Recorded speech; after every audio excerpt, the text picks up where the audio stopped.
मल्लिकार्जुन खड़गे भी उसमें शामिल हैं और आप देख रहे थे नारेबाजी। इसके अलावा और क्या अपडेट है? मुझे लग रहा है कि अब ये इस विरोध प्रदर्शन को लेकर के संसद की कार्रवाई जो है बाधित होनी तय है, क्योंकि विपक्ष पूरे मूड में है और जो ये इस तरह से बजट में 2 राज्यों का खासतौर पर उल्लेख करके और उनको उनके लिए खजाना खोला गया है, उसको लेकर के ये विरोध है और ये जायज विरोध है इनका, चूंकि और राज्यों के साथ भेदभाव, केंद्र सरकार को कोई समर्थन दे या न दे, विरोधी पार्टियों की भी सरकार है तो उनका भी अपना हक बनता है, वो भी राजस्व इकट्ठा करने में, कर देने में वो एक अपना योगदान देते हैं। तो ये हम विरोध प्रदर्शन की तस्वीरें देख रहे हैं अपनी स्क्रीन पर। और इसके अलावा क्या अपडेट है अमलेंद्र जी?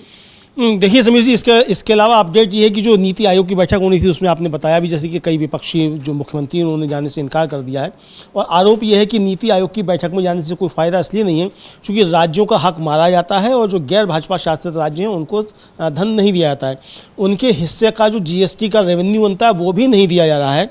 इसको लेकर के भी दक्षिण के तमाम राज्य जो हैं वो पहले दिल्ली में आकर के धरना दे चुके हैं, राज्यों के मुख्यमंत्री और पूरे विधानसभा सभा के सदस्य जो हैं वो सब आकर के धरना दे चुके हैं।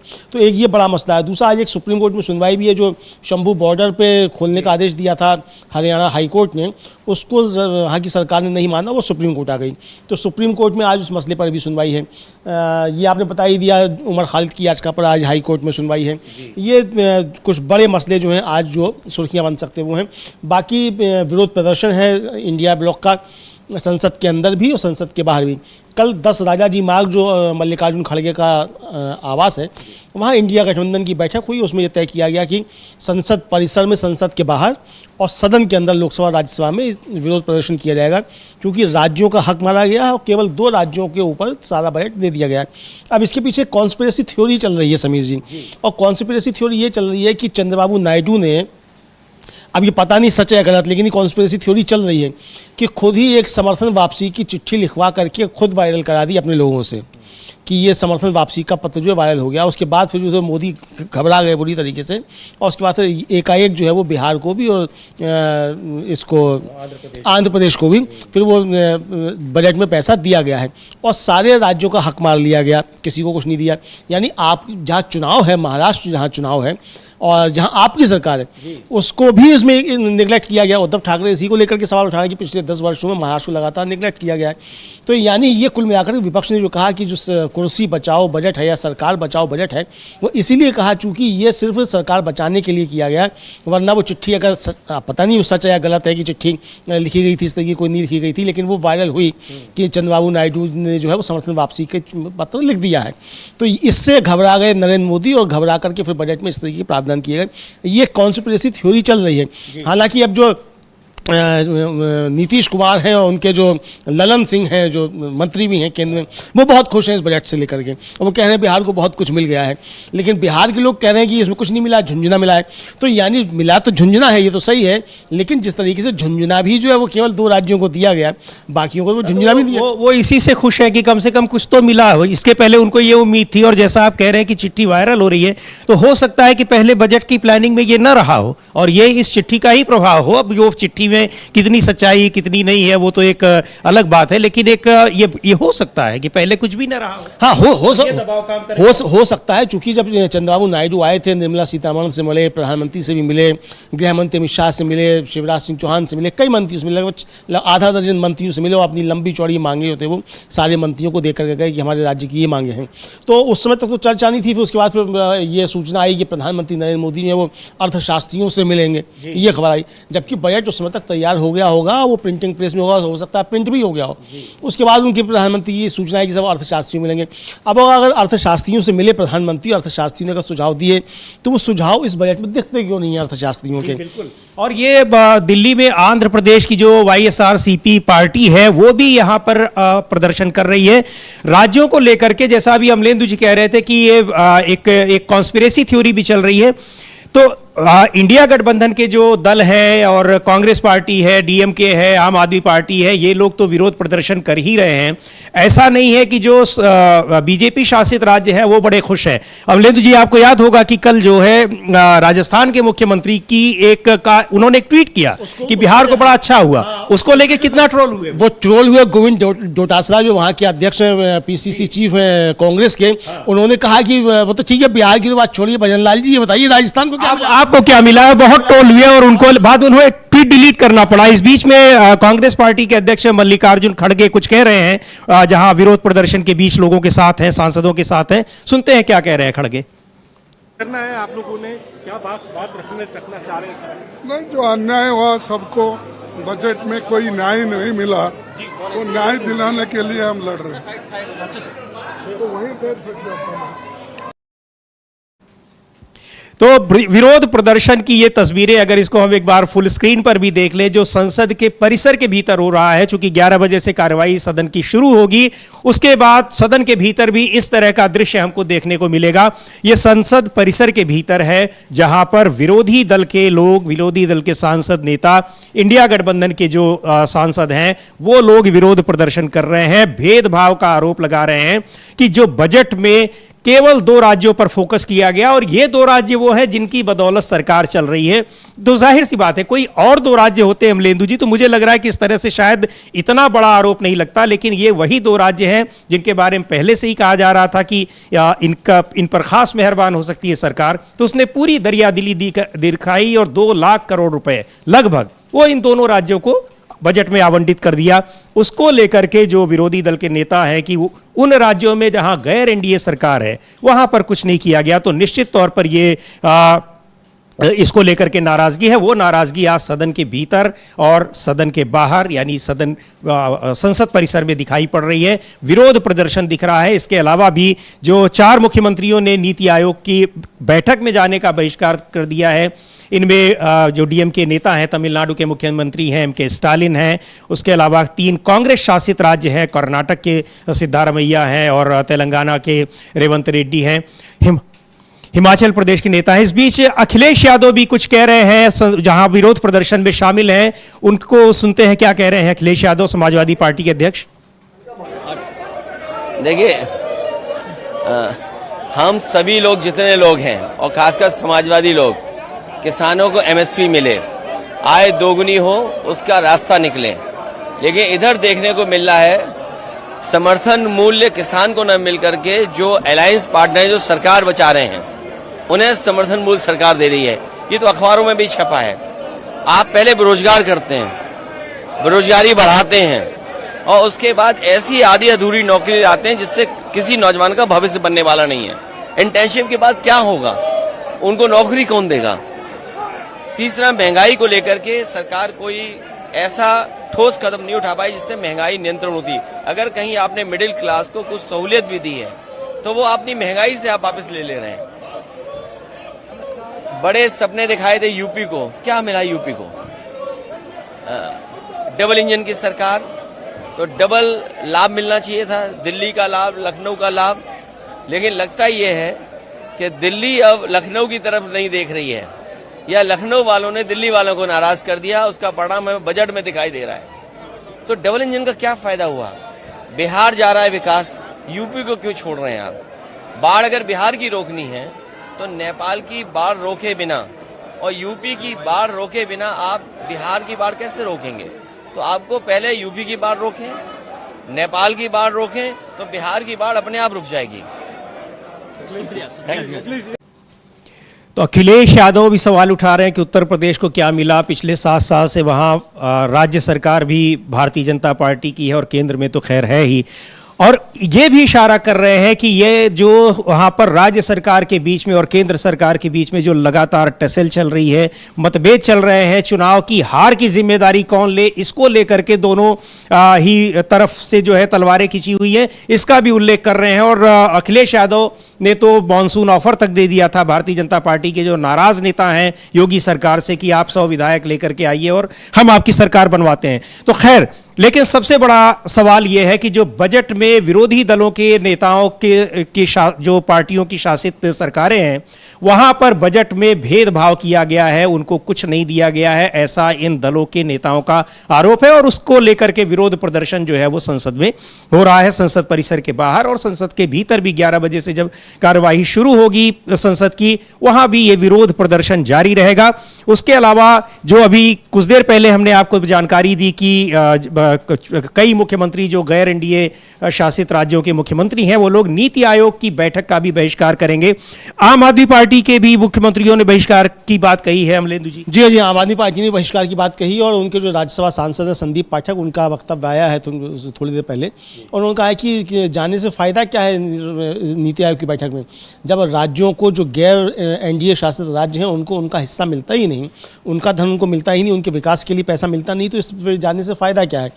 कुल मिला के जो प्रमोद तिवारी कह रहे थे कि जो फेडरलिज्म है, जो संघीय शासन है, उसको चोट पहुंचाई जा रही है और जो हमारा संविधान है उसको चोट पहुंचाई जा रही है।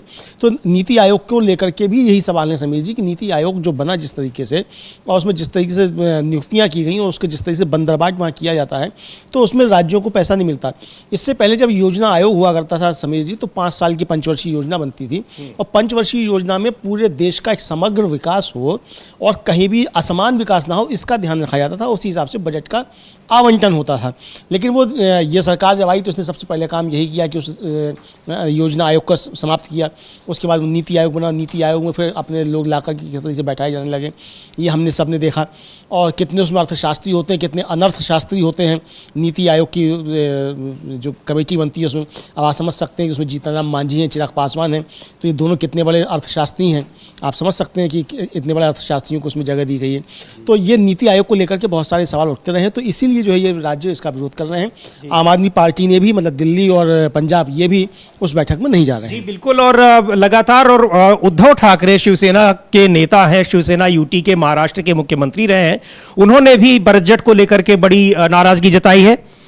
प्रियंका चतुर्वेदी ने कुछ प्रतिक्रिया दी है बजट पर, सुनते हैं क्या कह रही हैं प्रियंका चतुर्वेदी। और उनके नेता भी इसका विरोध कर चुके हैं बजट का।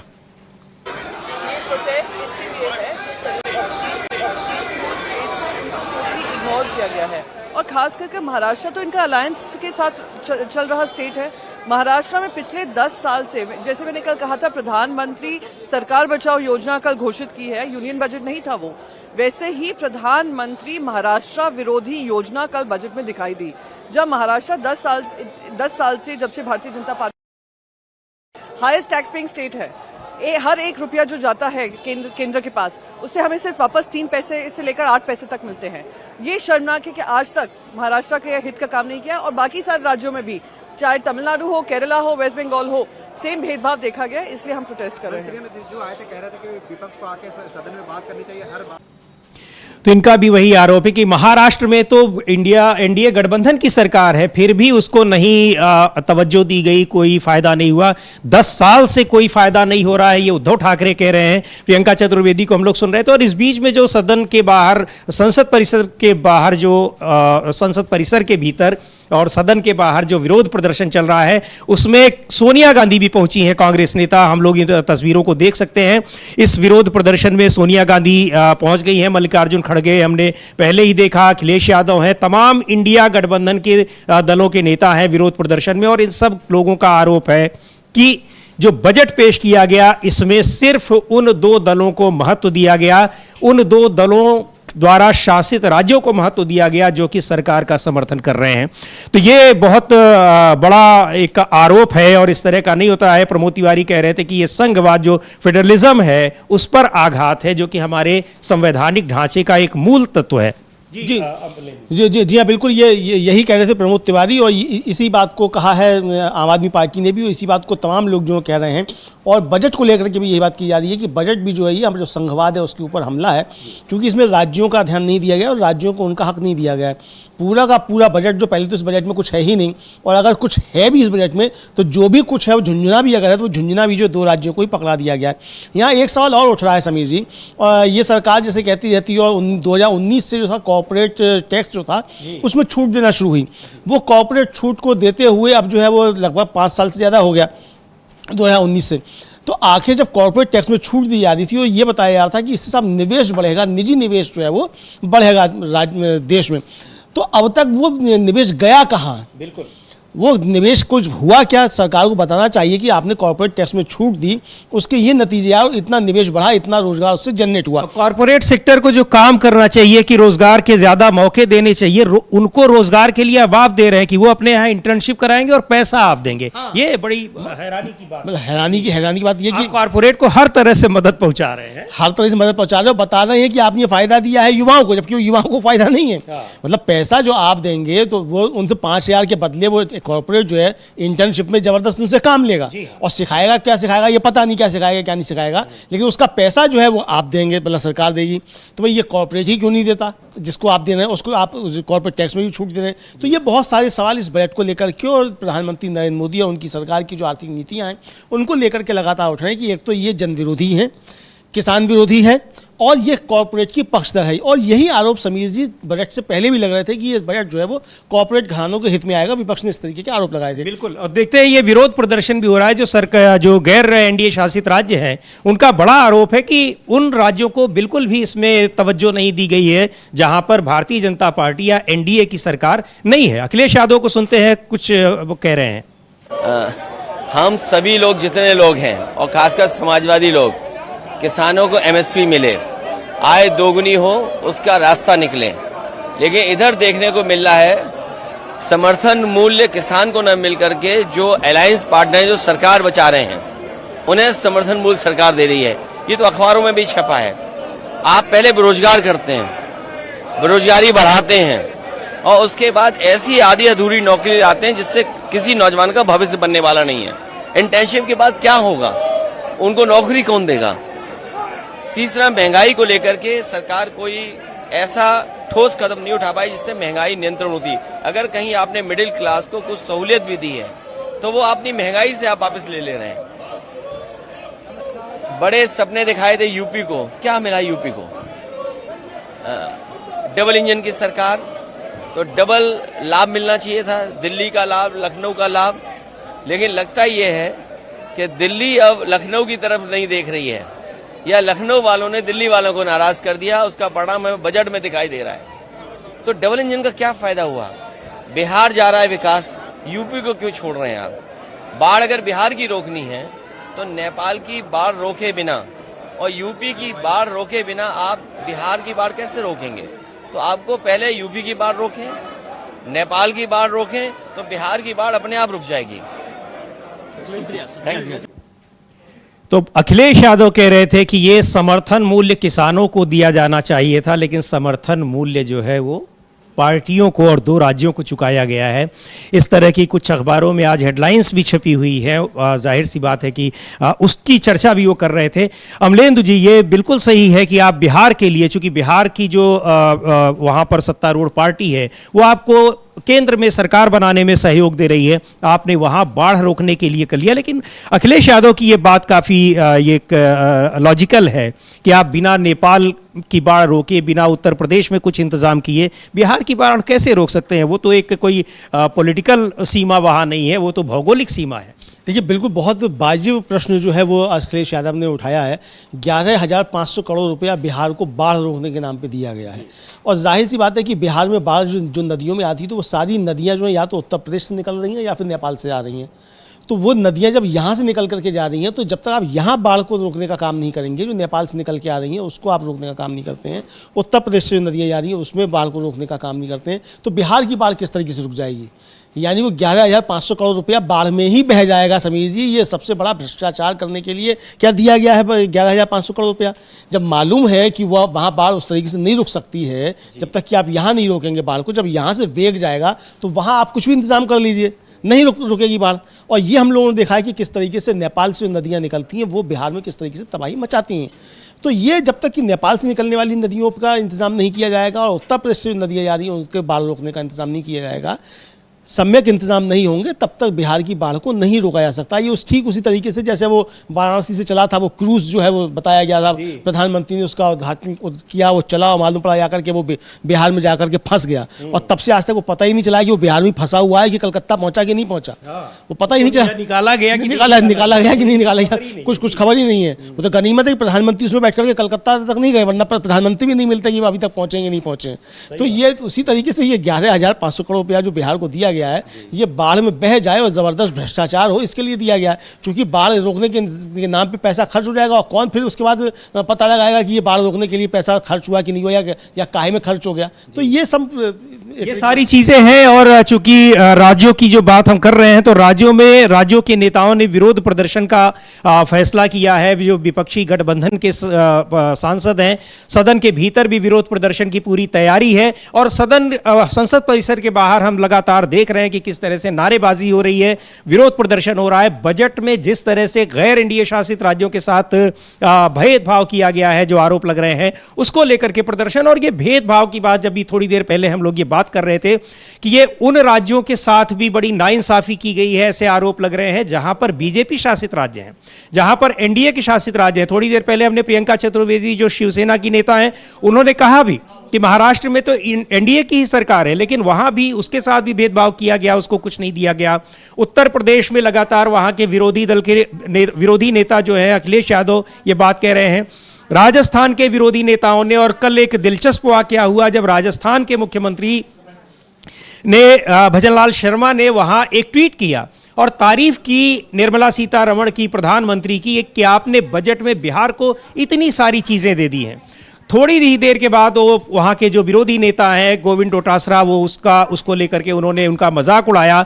तमाम और नेताओं ने मजाक उड़ाया और विपक्षी नेताओं ने। उसके बाद उनको ये ट्वीट डिलीट करना पड़ा और संसद की कार्यवाही शुरू हो गई है। ओम बिरला लोकसभा अध्यक्ष, स्पीकर आ चुके हैं। अब हम लोग सीधे देखते हैं कि संसद की में क्या हो रहा है, लोकसभा के भीतर क्या हो रहा है।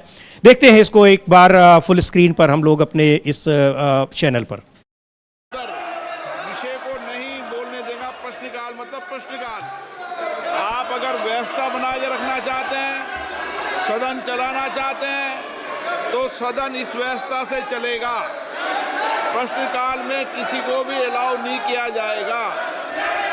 प्रश्नकाल एक महत्वपूर्ण समय होता है और वह मेंबर्स का समय होता है, इसलिए आप ये व्यवस्थाएं हमेशा परंपरा में रही है और आगे इस परंपरा को और ठीक से लागू किया जाएगा।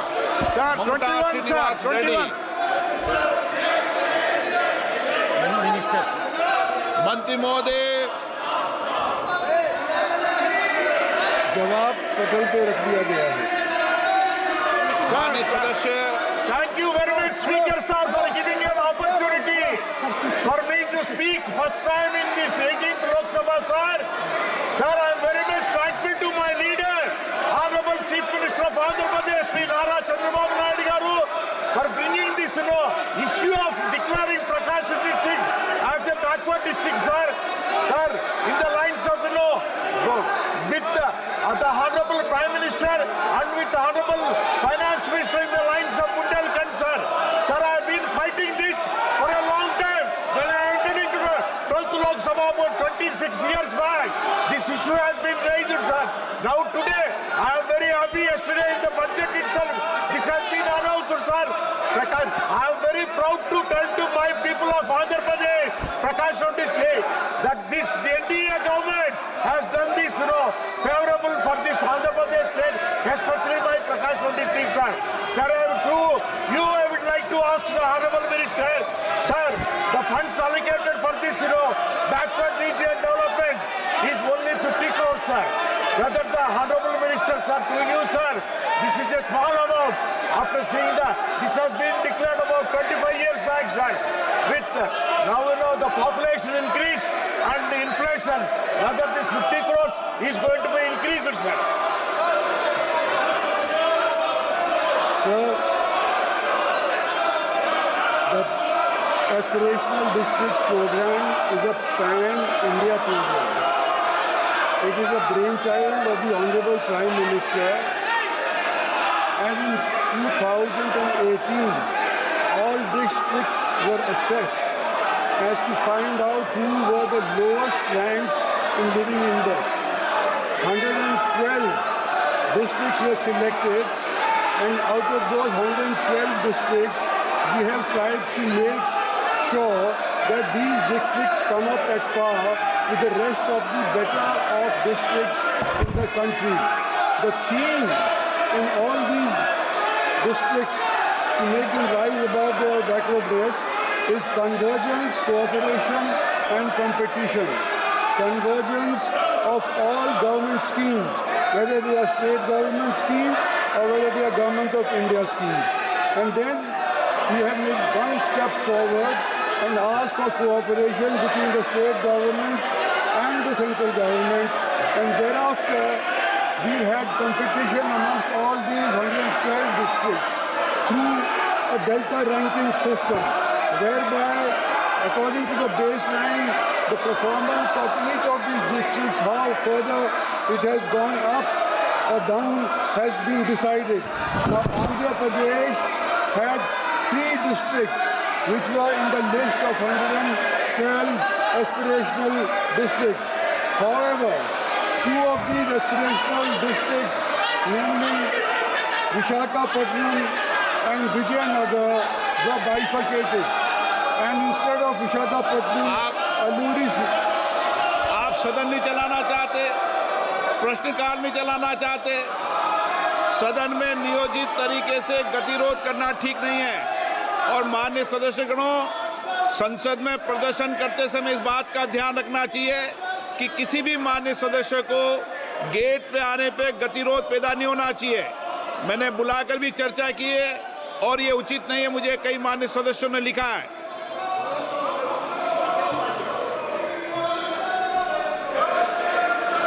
स्पीकर महोदय, आपने जो अभी रिमार्क किया है, कई मेंबर्स ऑफ पार्लियामेंट ने हमको भी अप्रोच किया है कि ये जो मेन पार्लियामेंट का द्वार है, मुझे लिख के दिया है, लिख के दिया मुझे, और आपका संज्ञान में भी आया है, मुझे भी बताया गया है। और दूसरी बात सर, आज क्वेश्चन आवर में जो हमारा ओपोजिशन एमपीज ने जो किया है वो निंदनीय है। ऑल पार्टी मीटिंग में सर, ऑल पार्टी मीटिंग में सारा पॉलिटिकल पार्टीज के फ्लोर लीडर ने कहा हाउस अच्छा से चलना चाहिए, नियम से चलना चाहिए, सबने कहा। फिर सदन में आकर के इस तरीके से डिस्टर्ब करना, क्वेश्चन आवर का डिस्टर्ब करना, ये ठीक नहीं है sir.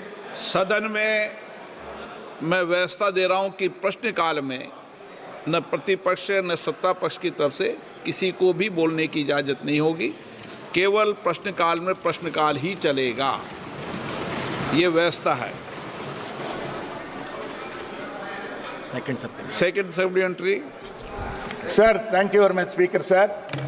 Sir, in this minister's reply stated, for especially Andhra Pradesh, only 34 crores has been sanctioned. Out of that, only 49 lakhs only has been spent, sir.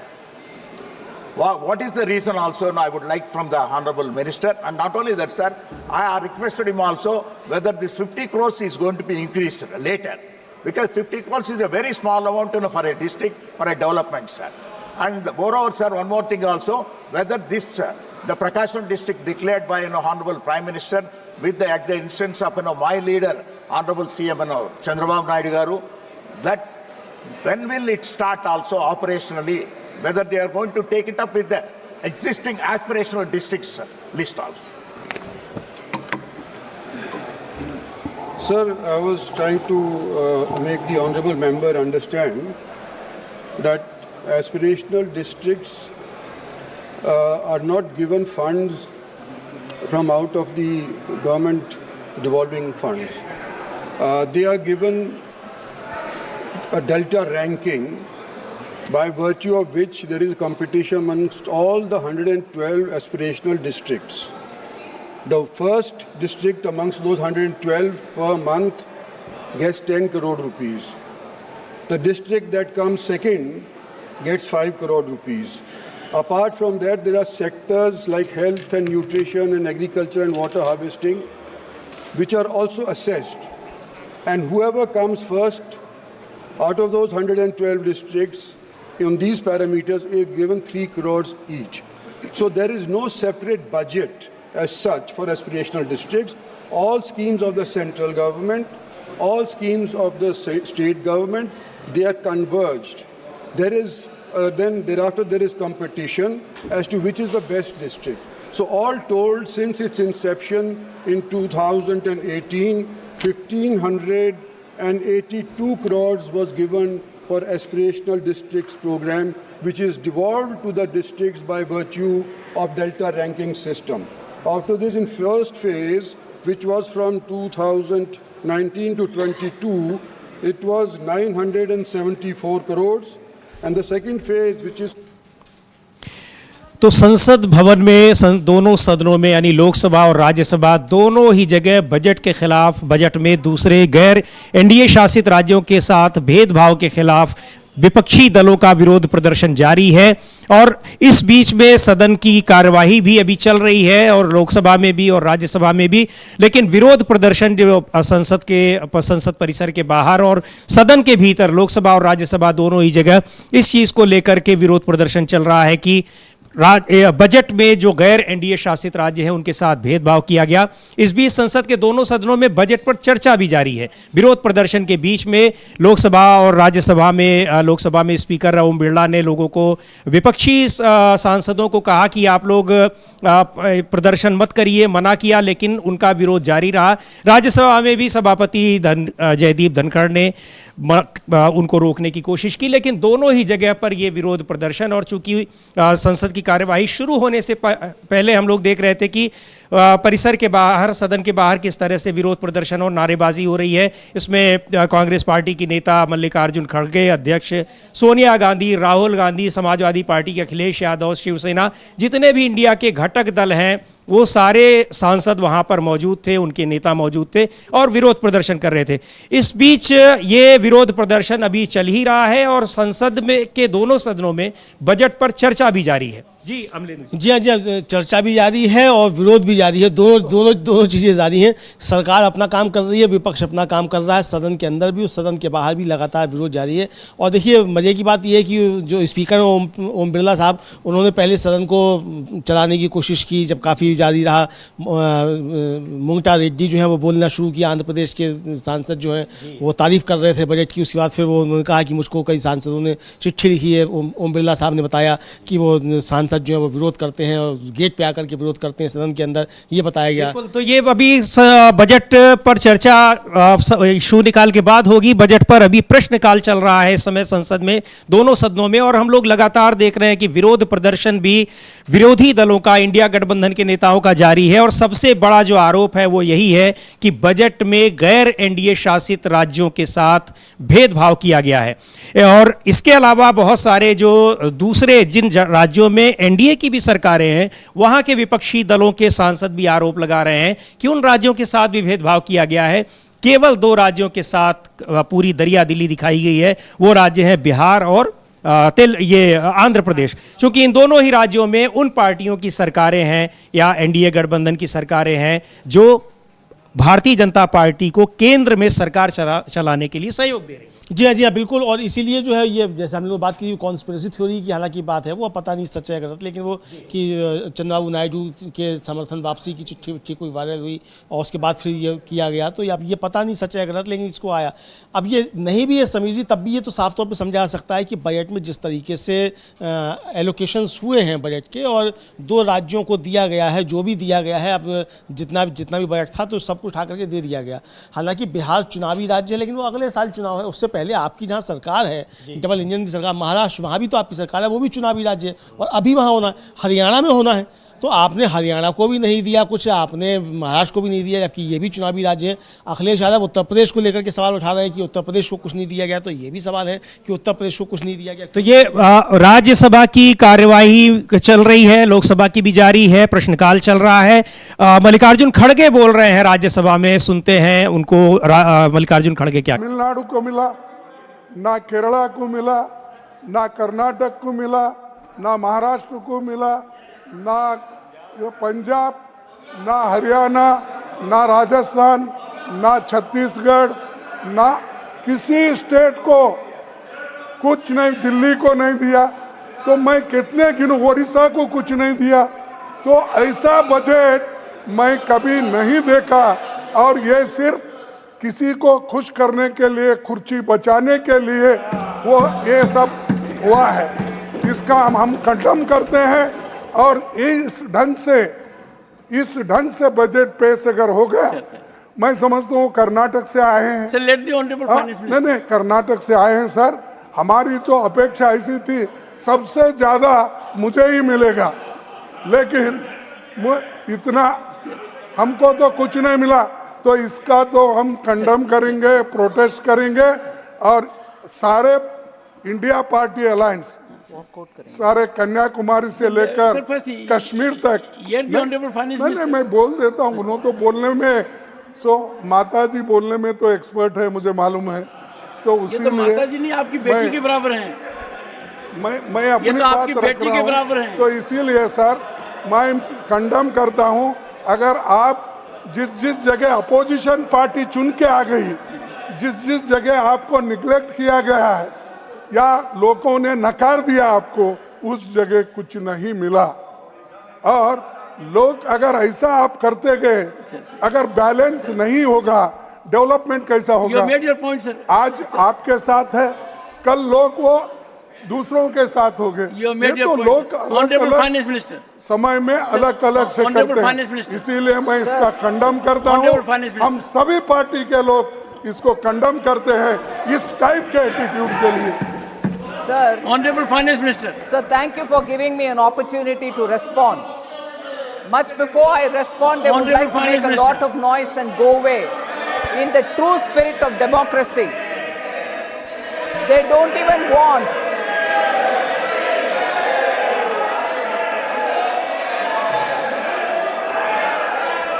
Sir, it's a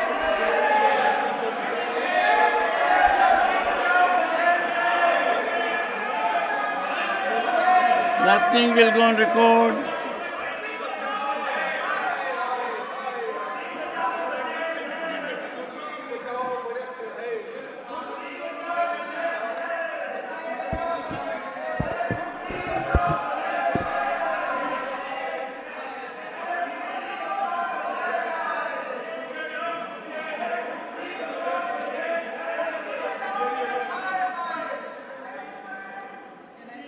No.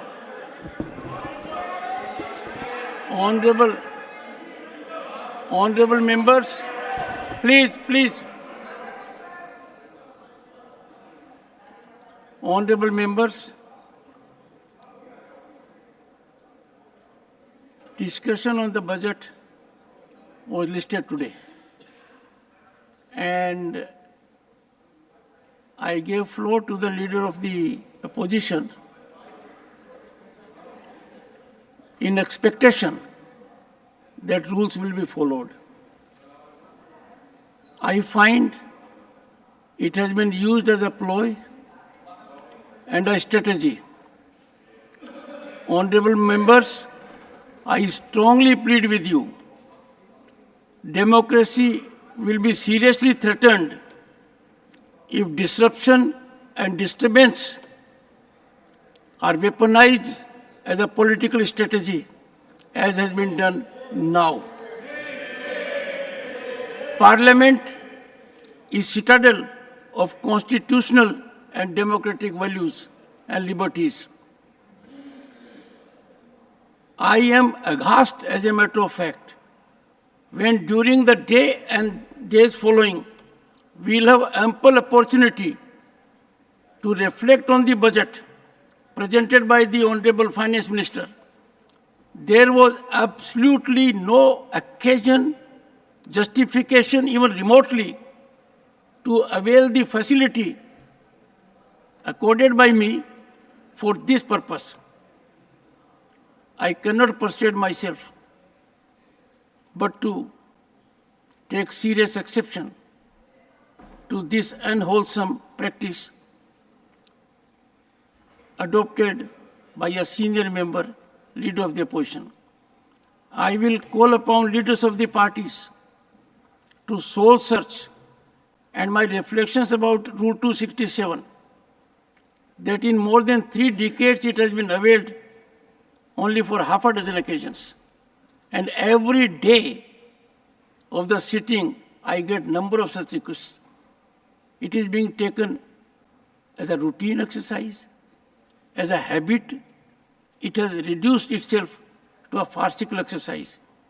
In spite of my serious observations yesterday, since no focus has taken place, I have again uploaded the same on your portal, Honorable Finance Minister, to the observations made. So thank you very much for giving this opportunity, although it is unfortunate that the opposition, particularly a senior leader of the opposition, Shri Mallikarjun Kharge, who stood up to say his views on what he heard of the budget yesterday. I would think, and maybe it's a bit too much to expect, that in the honor of democracy, at least the opposition would have stayed here to listen to what I have to respond now that the leader of the opposition raised issues on the budget which was presented yesterday and tabled in this House yesterday.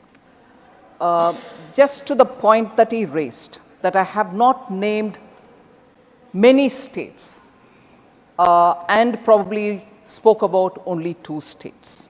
There are a few points which I have to table here with your permission, voice here with your permission, as to what happens in a speech. Congress party has been in power for a very long time in this country. They presented so many different budgets, and they would know clearly that in every budget, you don't get an opportunity to name every state of this country. I'll take this example. Between vote on account, which was presented on 1st February this year, and now the full budget which was presented yesterday for this year, I have not named very many states. But let me take the example of Maharashtra, for instance. Between vote on account and yesterday's budget, in vote on account and in yesterday's budget, I had not named Maharashtra. I'll take it as an example. Cabinet has, under the leadership of Prime Minister Modi, passed a very important decision. It has taken the decision to set up a very big port in Vadavan in Maharashtra. Did Maharashtra get ignored because I did not mention the name of Maharashtra? तो राज्यसभा में मल्लिकार्जुन खड़गे ने budget को लेकर के अपना बयान दिया। उन्होंने कहा कि बजट बहुत ही असंतुलित है। जो विरोधी दलों की सरकारें हैं उन राज्यों में कुछ नहीं किया गया है। केवल और केवल उन राज्यों के लिए बजट में एक कह दीजिए कि तिजोरी खोली गई है जो कि सरकार को समर्थन दे रहे हैं, और इसी बात को लेकर के संसद के बाहर और भीतर विरोध प्रदर्शन भी चल रहा है। राज्यसभा से वॉकआउट कर गया विपक्ष, और इस बीच राज्यसभा की कार्रवाई चल रही है। और अपडेट और जो ताज़ा जानकारी है अमलेंदु जी आप बताएं उसके। एक तो ये है कि समीर जी की राज्यसभा में मल्लिकार्जुन खड़गे खड़े हुए बोलने के लिए बजट की उन्होंने निंदा की जोरदार शब्दों में, और बीच बीच में स्पीकर जो है, मतलब जो सभापति महोदय हैं, उपराष्ट्रपति, वो उनको बार एक तरीके से टोकते रहे कि ठीक है ऑनरेबल फाइनेंस मिनिस्टर, मतलब वित्त मंत्री को वो जवाब के लिए कहते रहे। मल्लिकार्जुन खड़गे ने बड़े जोरदार शब्दों में कहा कि मैं तो कर्नाटक से आता हूँ, हमने सोचा था हमको बहुत कुछ मिलेगा, हमको कुछ नहीं मिला, हरियाणा को कुछ नहीं मिला, राजस्थान को कुछ नहीं मिला। उन्होंने तमाम राज्यों को गिनाया कि इन राज्यों को, छत्तीसगढ़ जहाँ वहाँ भी कुछ नहीं मिला इसको लेकर के, और कहा कि ये सिर्फ जो है सरकार बचाने का बजट है, 2 लोगों को दिया गया है जिनके दम पे सरकार चल रही है, और इसी को लेकर कुर्सी बजाओ बजट कहा जाता रहा। मल्लिकार्जुन खड़गे के बोलने के बाद फिर जब निर्मला सीतारमण जवाब देने की खड़ी हुई तो विपक्ष जो था वो उसने उसका विरोध किया, और उसके विरोध के बीच में ही फिर निर्मला सीतारमण को बैठना पड़ा, और उसके बाद फिर विपक्ष वहाँ से वॉकआउट कर दिया। वॉकआउट किया तो फिर सभापति महोदय जो हैं, उपराष्ट्रपति जी, उन्होंने फिर लंबा चौड़ा एक भाषण दिया कि डेमोक्रेसी पे खतरा है अगर विपक्ष इसी तरीके से, मतलब अब खतरा डेमोक्रेसी को विपक्ष से है, सरकार से कोई खतरा नहीं है। ये नई तरीके की परिभाषा करने का प्रयास हुआ। इसी तरीके से लोकसभा में जब हुआ समीर जी, और विपक्ष लगातार जब था वो इसकी निंदा कर रहा था बजट की, और उस पर जो था वो नारे लगा था, तो उन्होंने कहा जो स्पीकर महोदय हैं कि मुझे बताया गया है कि रास्ते ब्लॉक कर दिए अंदर आने वाले, और ऐसी अनुमति नहीं दी जा सकती।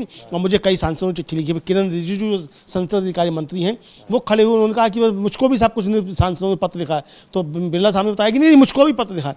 तो भाई सरकार आपकी है। हैरानी की बात है कि जब ये खुद भी विपक्ष में होते थे तो वही प्रदर्शन करते थे, हमेशा वही होता रहा है। पूरे 5 साल इन्होंने सदन चलने ही नहीं दिया था, पूरे 5 साल, दोनों सदन नहीं चलने दिए थे पूरे 5 साल जब ये विपक्ष में थे।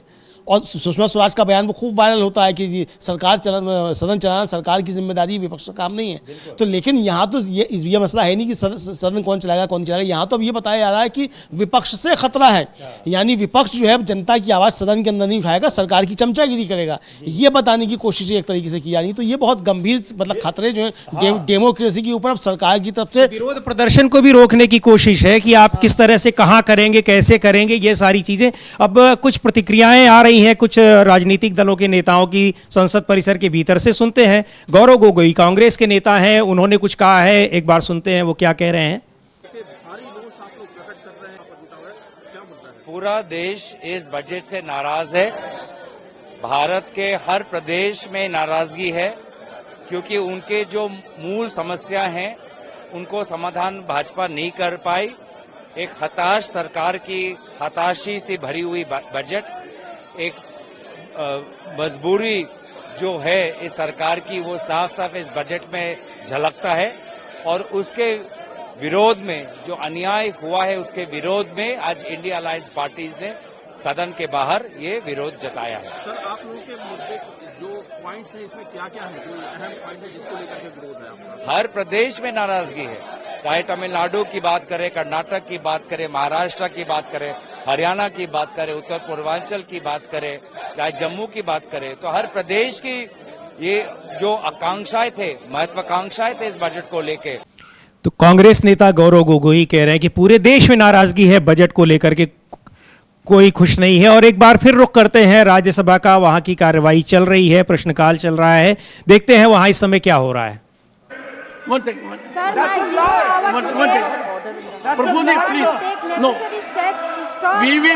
will wait for all these issues during the debate. Thank you for please take your accepting seat. a 0 hour. I have allocated 20 hours. One second. How can Nirmala One ji second. No. accuse the Bengal government? This is wrong. You owe 1 lakh. Bengal. बोलिए।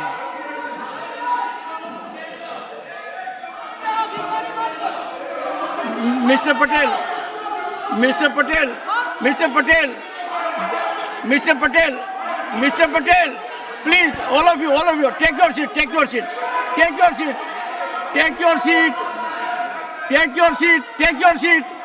Mr. Patel, take your seat, take your seat, take your seat, take your seat, take your seat, take it. Jairam, take your seat, take it. Sir, you created chaos. One second, honorable members,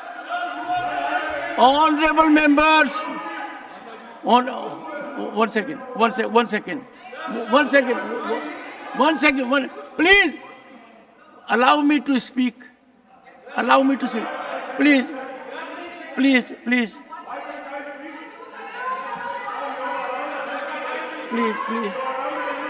one second. All of you take your seat. Please, honorable members.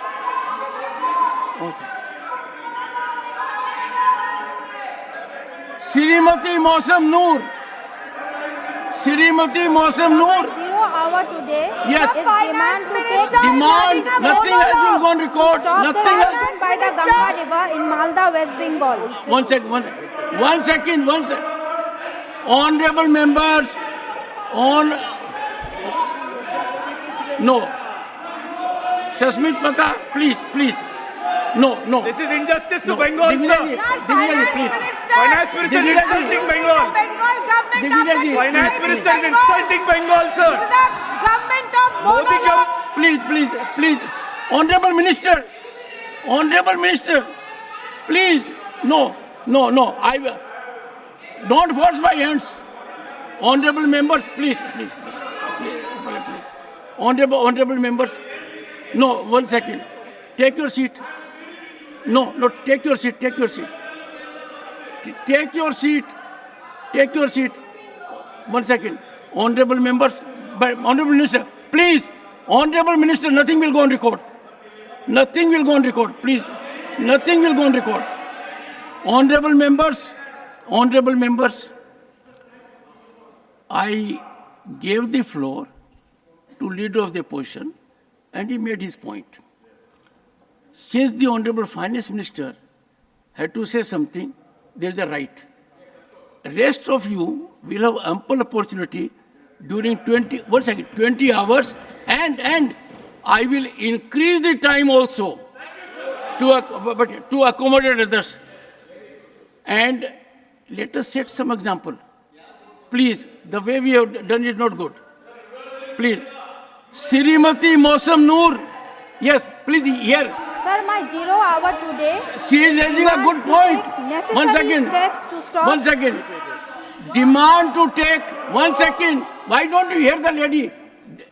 Demand to take necessary steps to stop erosion by the Ganga river in Malda, West Bengal. Very important point.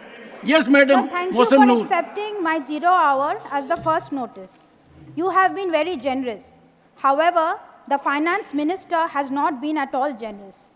0 has been given to Bengal in the budget, and 0 has been given to battle the floods of Malda.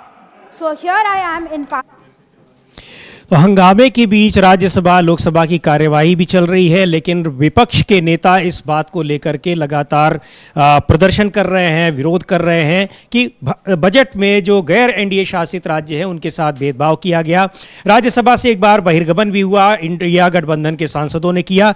जी अमलेदु जी, तो ये इसको क्या लग रहा है कि अब जब बजट पर चर्चा होगी तो ये कितनी सुचारू रूप से ये चर्चा होगी? मुझको तो लग रहा है कि अब ये लगातार हंगामे ही होते रहेंगे, क्योंकि प्रश्नकाल में जब इस तरह से हो रहा है तो आगे फिर चर्चा की स्थिति बनना बहुत मुश्किल है। हाँ, बहुत मुश्किल है। और चर्चा इस पे होगी क्या समीर जी, कि चर्चा यही होगी कि आपने किसको क्या नहीं दिया, विपक्ष ये कहेगा, सत्ता पक्ष बताएगा कि ये बहुत अच्छा बजट है, तो यही चर्चा होगी। तो चर्चा का मतलब क्या है? अगर बजट में कुछ होता तब तो चर्चा होती, बजट पे क्या कुछ संशोधन प्रस्ताव आते, तो अभी कोई चर्चा का माहौल दिख नहीं रहा है। और जिस तरीके से मल्लिकार्जुन खड़गे बोलने के लिए खड़े हुए, उन्होंने अपनी बात रखी, उसके बाद जब निर्मला सीतारमण जवाब के लिए खड़ी हुई तो सारे विपक्ष ने उसका वॉकआउट किया। इसका मतलब विपक्ष सरकार की दलीलों को सुनना नहीं चाहेगा, जो निरर्थक दलीलें हैं। चूंकि विपक्ष का आरोप है कि तमाम राज्यों की अनदेखी की गई है और सरकार को बचाने के लिए 2 राज्यों के ऊपर पूरा बजट खर्च कर दिया गया है, ये विपक्ष का आरोप है। वो दिख भी रहा है समीर जी, जिस तरीके से एलोकेशन हुए बजट के। मुझे लगता है कि सरकार ने भी इसको दिखाया है और उस पूरे बजट में इन 2 राज्यों का विशेष तौर पर उल्लेख किया अपने जो संक्षिप्त बजट भाषण था निर्मला सीतारमण। हाँ बिल्कुल, उसमें उल्लेख किया और ये बताने की कोशिश की हमने अपने सहयोगियों को तुष्ट किया है, ताकि नीतीश कुमार और चंद्रबाबू नायडू अभी समर्थन वापस नहीं लें और इस तरीके की कोई माहौल नहीं बनने पाए। तो ये एक तरीके से सरकार बचाने का ही बजट है। और चूंकि वरना फिर बजट भाषण में दोनों राज्यों की इतनी तारीफ करने की और सारी बातें करने की आवश्यकता नहीं थी। सीधे सीधे बजट रखा जाता कि इस मद में इतना खर्च किया गया, लेकिन वो खासतौर से उसको पॉइंट आउट किया गया कि बिहार को क्या दिया गया है और आंध्र प्रदेश को क्या दिया गया है। तो ये इसने एक और जो है वो कहा जाए कि जो विवाद है उसको पैदा किया वित्त मंत्री के बजट भाषण में। तो कुल मिला के बजट पूरा तो वैसे भी नहीं पढ़ा था, तो आपको पढ़ना ही था तो और भी आप पढ़ देती, इन राज्यों का जिक्र ना होता तो शायद थोड़ी देर के लिए रुक जाता। लेकिन आपने जब पढ़ा तो आपने उसका पॉलिटिकल माइलेज लेने की कोशिश की, तो जाहिर सी बात है कि विपक्ष आपको फिर उसका पॉलिटिकल माइलेज नहीं, आपको फिर उसका पॉलिटिकल नुकसान पहुंचाएगा। और जो कि अब दिखता हुआ दिख रहा है, भारतीय जनता पार्टी को इसका नुकसान होगा। और राज्य जो जहां भारतीय जनता पार्टी की भी सरकार है, उन राज्यों को भी नहीं मिला है, तो वहां भारतीय जनता पार्टी को इसका नुकसान होगा। मोदी जी के खिलाफ जो है वो बीजेपी के अंदर भी आवाजें उठ सकती हैं। और ये इसको लेकर के जो ये आरोप लग रहे हैं विपक्ष के कि ये सरकार बचाओ बजट है, उसको ये कितना सरकार बचाएगी, चूंकि जो जिनको दिया गया है वो भी बहुत खुश नहीं है, यद्यपि अभी उनकी तरफ से उस तरह से प्रतिक्रिया नहीं आई है। एक बार फिर रुख करते हैं संसद भवन का, राज्यसभा चलते हैं, देखते हैं वहां पर कार्यवाही जारी है, अभी क्या हो रहा है। चलते हैं राज्यसभा। उन सभी विक्टिम्स की याद में जो 1985 की कनिष्का एयर बॉम्बिंग में मारे गए थे।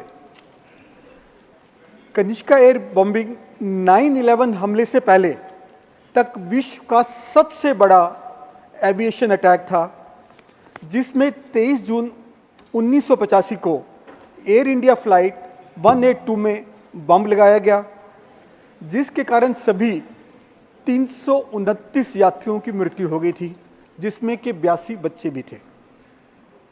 ये आंकड़े अपने आप को भयभीत करते हैं, हम सबको भयभीत करते हैं। यह हमला इतना भयानक था कि ब्लास्ट के बाद जहाज अटलांटिक ओशन में गिर गया, जिसके कारण बहुत सारे मृतकों की लाशें भी नहीं मिली और कितने परिवार अपने प्रियजनों का अंतिम संस्कार भी नहीं कर पाए। इस घटना को 40 वर्ष, सर 40 वर्ष होने जा रहे हैं। पिछले महीने जून 2024 में कनाडा सरकार ने बताया कि वो इस घटना की जांच कर रहे हैं। सर शायद पूरे विश्व में इतनी लंबी इन्वेस्टिगेशन बहुत कम हुई होंगी, लेकिन दुख की बात यह है कि कनाडा के साथ हमारे अच्छे संबंध हैं। मुझे शंका इस बात की भी होती है कि जो देश कनाडा अपने आप को डेवलप्ड कंट्री बोलता है, अपने आप को डेमोक्रेटिक कंट्री बोलता है, अपने आप को न्याय देने वाला कंट्री बोलता है, अपनी पार्लियामेंट में टेररिज्म एक्ट को कंडेम करता है, लेकिन जो कनिष्क एयरक्राफ्ट की फ्लाइट उनकी अपनी ज़मीन से उड़ी, जो कि सिक्योरिटी लैप्सेस के खुद जिम्मेवार थे, उस घटना के विक्टिम्स को आज तक वो न्याय नहीं दे रहे हैं। अचंभित करने वाली बात यह भी है कि कनाडा ने अभी तक सिर्फ एक व्यक्ति को कन्विक्ट किया है और वो सज़ा भी इतनी कम थी कि वो बाहर आ गया। सर मैं तो राज्यसभा से अब ये सदन के संसद परिसर के बाहर विपक्ष का विरोध प्रदर्शन लगातार जारी है। पूरा विपक्ष संसद के वहाँ बाहर आप देख सकते हैं कि किस तरह से वहाँ विरोध प्रदर्शन और नारेबाजी चल रही है।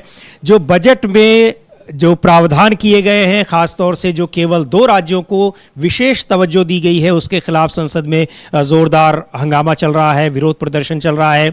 बजट में पंजाब के लिए कुछ नहीं है, इस तरह की तख्तियां लगाए हुए इंडिया गठबंधन के अलग अलग दल जो हैं वहां पर इस प्रदर्शन में शामिल हैं। समाजवादी पार्टी के नेता हैं, आम आदमी पार्टी के नेता हैं, तेलुगु देशम पार्टी के नेता हैं, और तो माफ़ कीजिएगा डीएमके के नेता हैं, और ये जितने भी इंडिया गठबंधन के सदस्य सांसद हैं वो हैं। और उसके अलावा जो जहां पर जिन राज्यों में गैर एनडीए की सरकारें हैं, एनडीए की सरकारें नहीं हैं, उनके नेता, उनके सांसद इसका खास तौर पर विरोध कर रहे हैं। उनका आरोप है कि इसमें बजट में उन राज्यों के लिए कुछ नहीं किया गया जहां पर एनडीए की सरकार नहीं है। हालांकि जो मल्लिकार्जुन खड़गे कह रहे थे, उनका यह कहना था कि 2 राज्यों को छोड़कर और कहीं भी किसी के लिए भी कुछ नहीं किया गया, यानी जहां पर सरकारें हैं भारतीय जनता पार्टी की या एनडीए की, तो ये उनके विरोध का वो है। और जैसा आप कह रहे थे कि इसको लेकर के बीजेपी के अंदर से भी, और बीजेपी नहीं तो कम से कम जहां पे गठबंधन है वहां पर उनकी उन पार्टियों की जरूर आएंगी कुछ न कुछ आपत्तियां।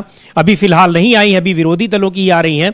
और ये हम सुनते हैं आम आदमी पार्टी के नेता राघव चड्ढा क्या कह रहे हैं। ये जो बजट है, औसतन हम देखते हैं कि बजट कुछ इस प्रकार का होता है कि एक वर्ग खुश होता है, दूसरा वर्ग निराश होता है।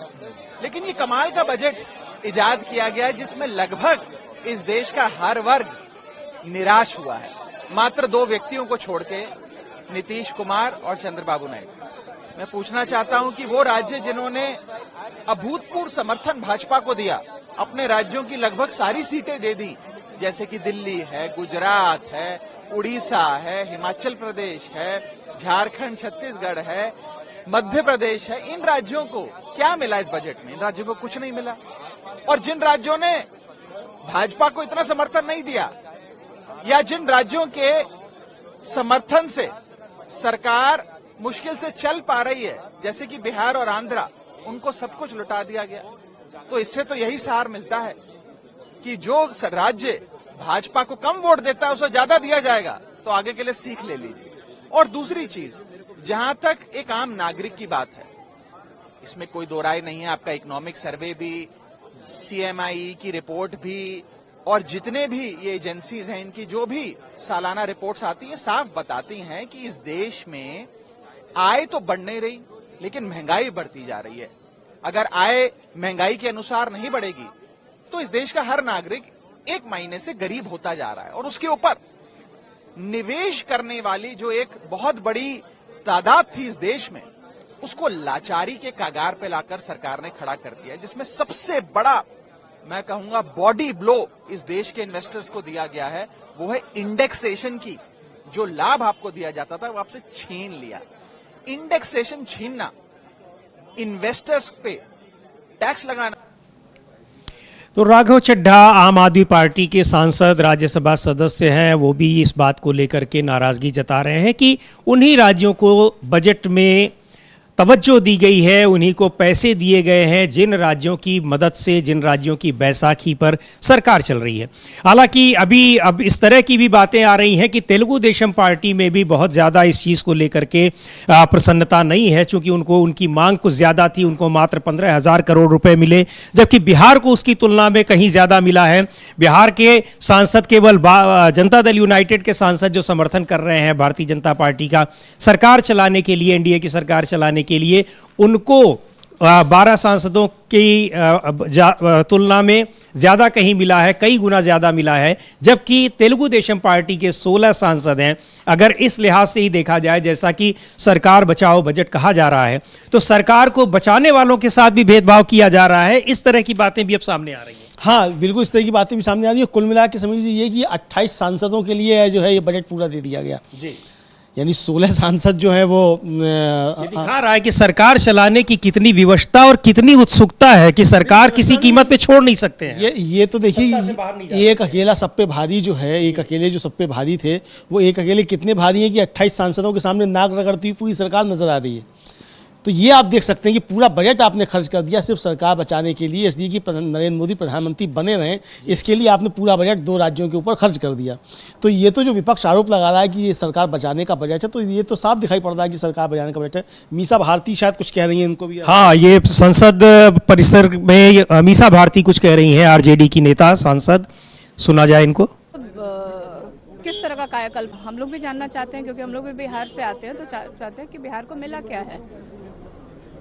बिहार का जो डिमांड है, जो बिहार के मुख्यमंत्री का और जेडीयू का एक डिमांड था कि बिहार को विशेष राज्य का दर्जा और स्पेशल पैकेज मिलना चाहिए, तो उसमें उनको मिला क्या है।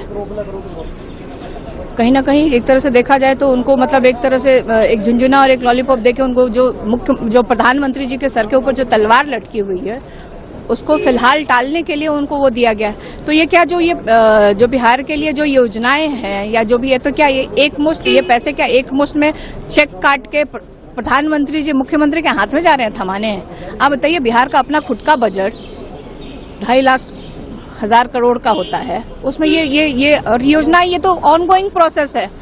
केंद्र सरकार ये जो इन्होंने योजनाएं जो इन्होंने घोषित की है, और कहीं ना कहीं मुझे लग रहा है कि मतलब किसी भी वर्ग के लिए इसमें, मिडिल क्लास के लिए कुछ नहीं है, युवाओं के लिए कुछ नहीं, एम्प्लॉयमेंट पे कोई बात नहीं की गई है। कहीं ना कहीं कॉपी पेस्ट और रीपैकेजिंग इसको कर दी गई है। अब उसमें देखना होगा, बहुत सारे योजनाएं जो इन्होंने घोषणा की है इसमें, वो तो अभी पिछली भी चल रही है, उसमें बस उसको रीपैकेजिंग करके उनको प्रस्तुत किया गया है।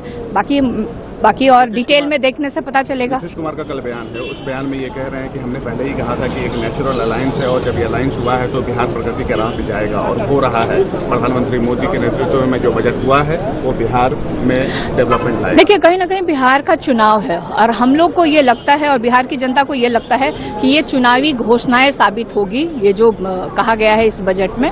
बाकी अभी समय है आपके सामने, पता चलेगा। बिल्कुल कुर्सी बचाने वाला बजट है। मैंने पहले ही कहा कि प्रधानमंत्री जी के सर के ऊपर जो तलवार लटकी थी, उससे फिलहाल टालने के लिए इस तरह का बजट लाया गया है।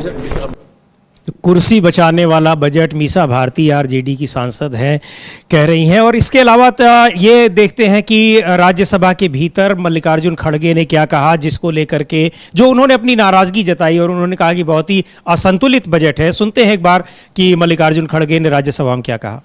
बहस में नहीं जाना चाहता हूँ जो 267 का, क्योंकि अब की स्थिति क्या है, आज की किस ढंग से लोकसभा और राज्यसभा चल रहा है और कैसा, उसके बारे में लोगों बाहर भी हमारा इम्प्रेशन है, और आप भी जानते हैं, हम सभी लोग जानते हैं, तो वो मैं इसमें जाना नहीं चाहता। मैं सिर्फ आपसे ही रिक्वेस्ट करूंगा, जो कल बजट पेश हुआ, उस बजट में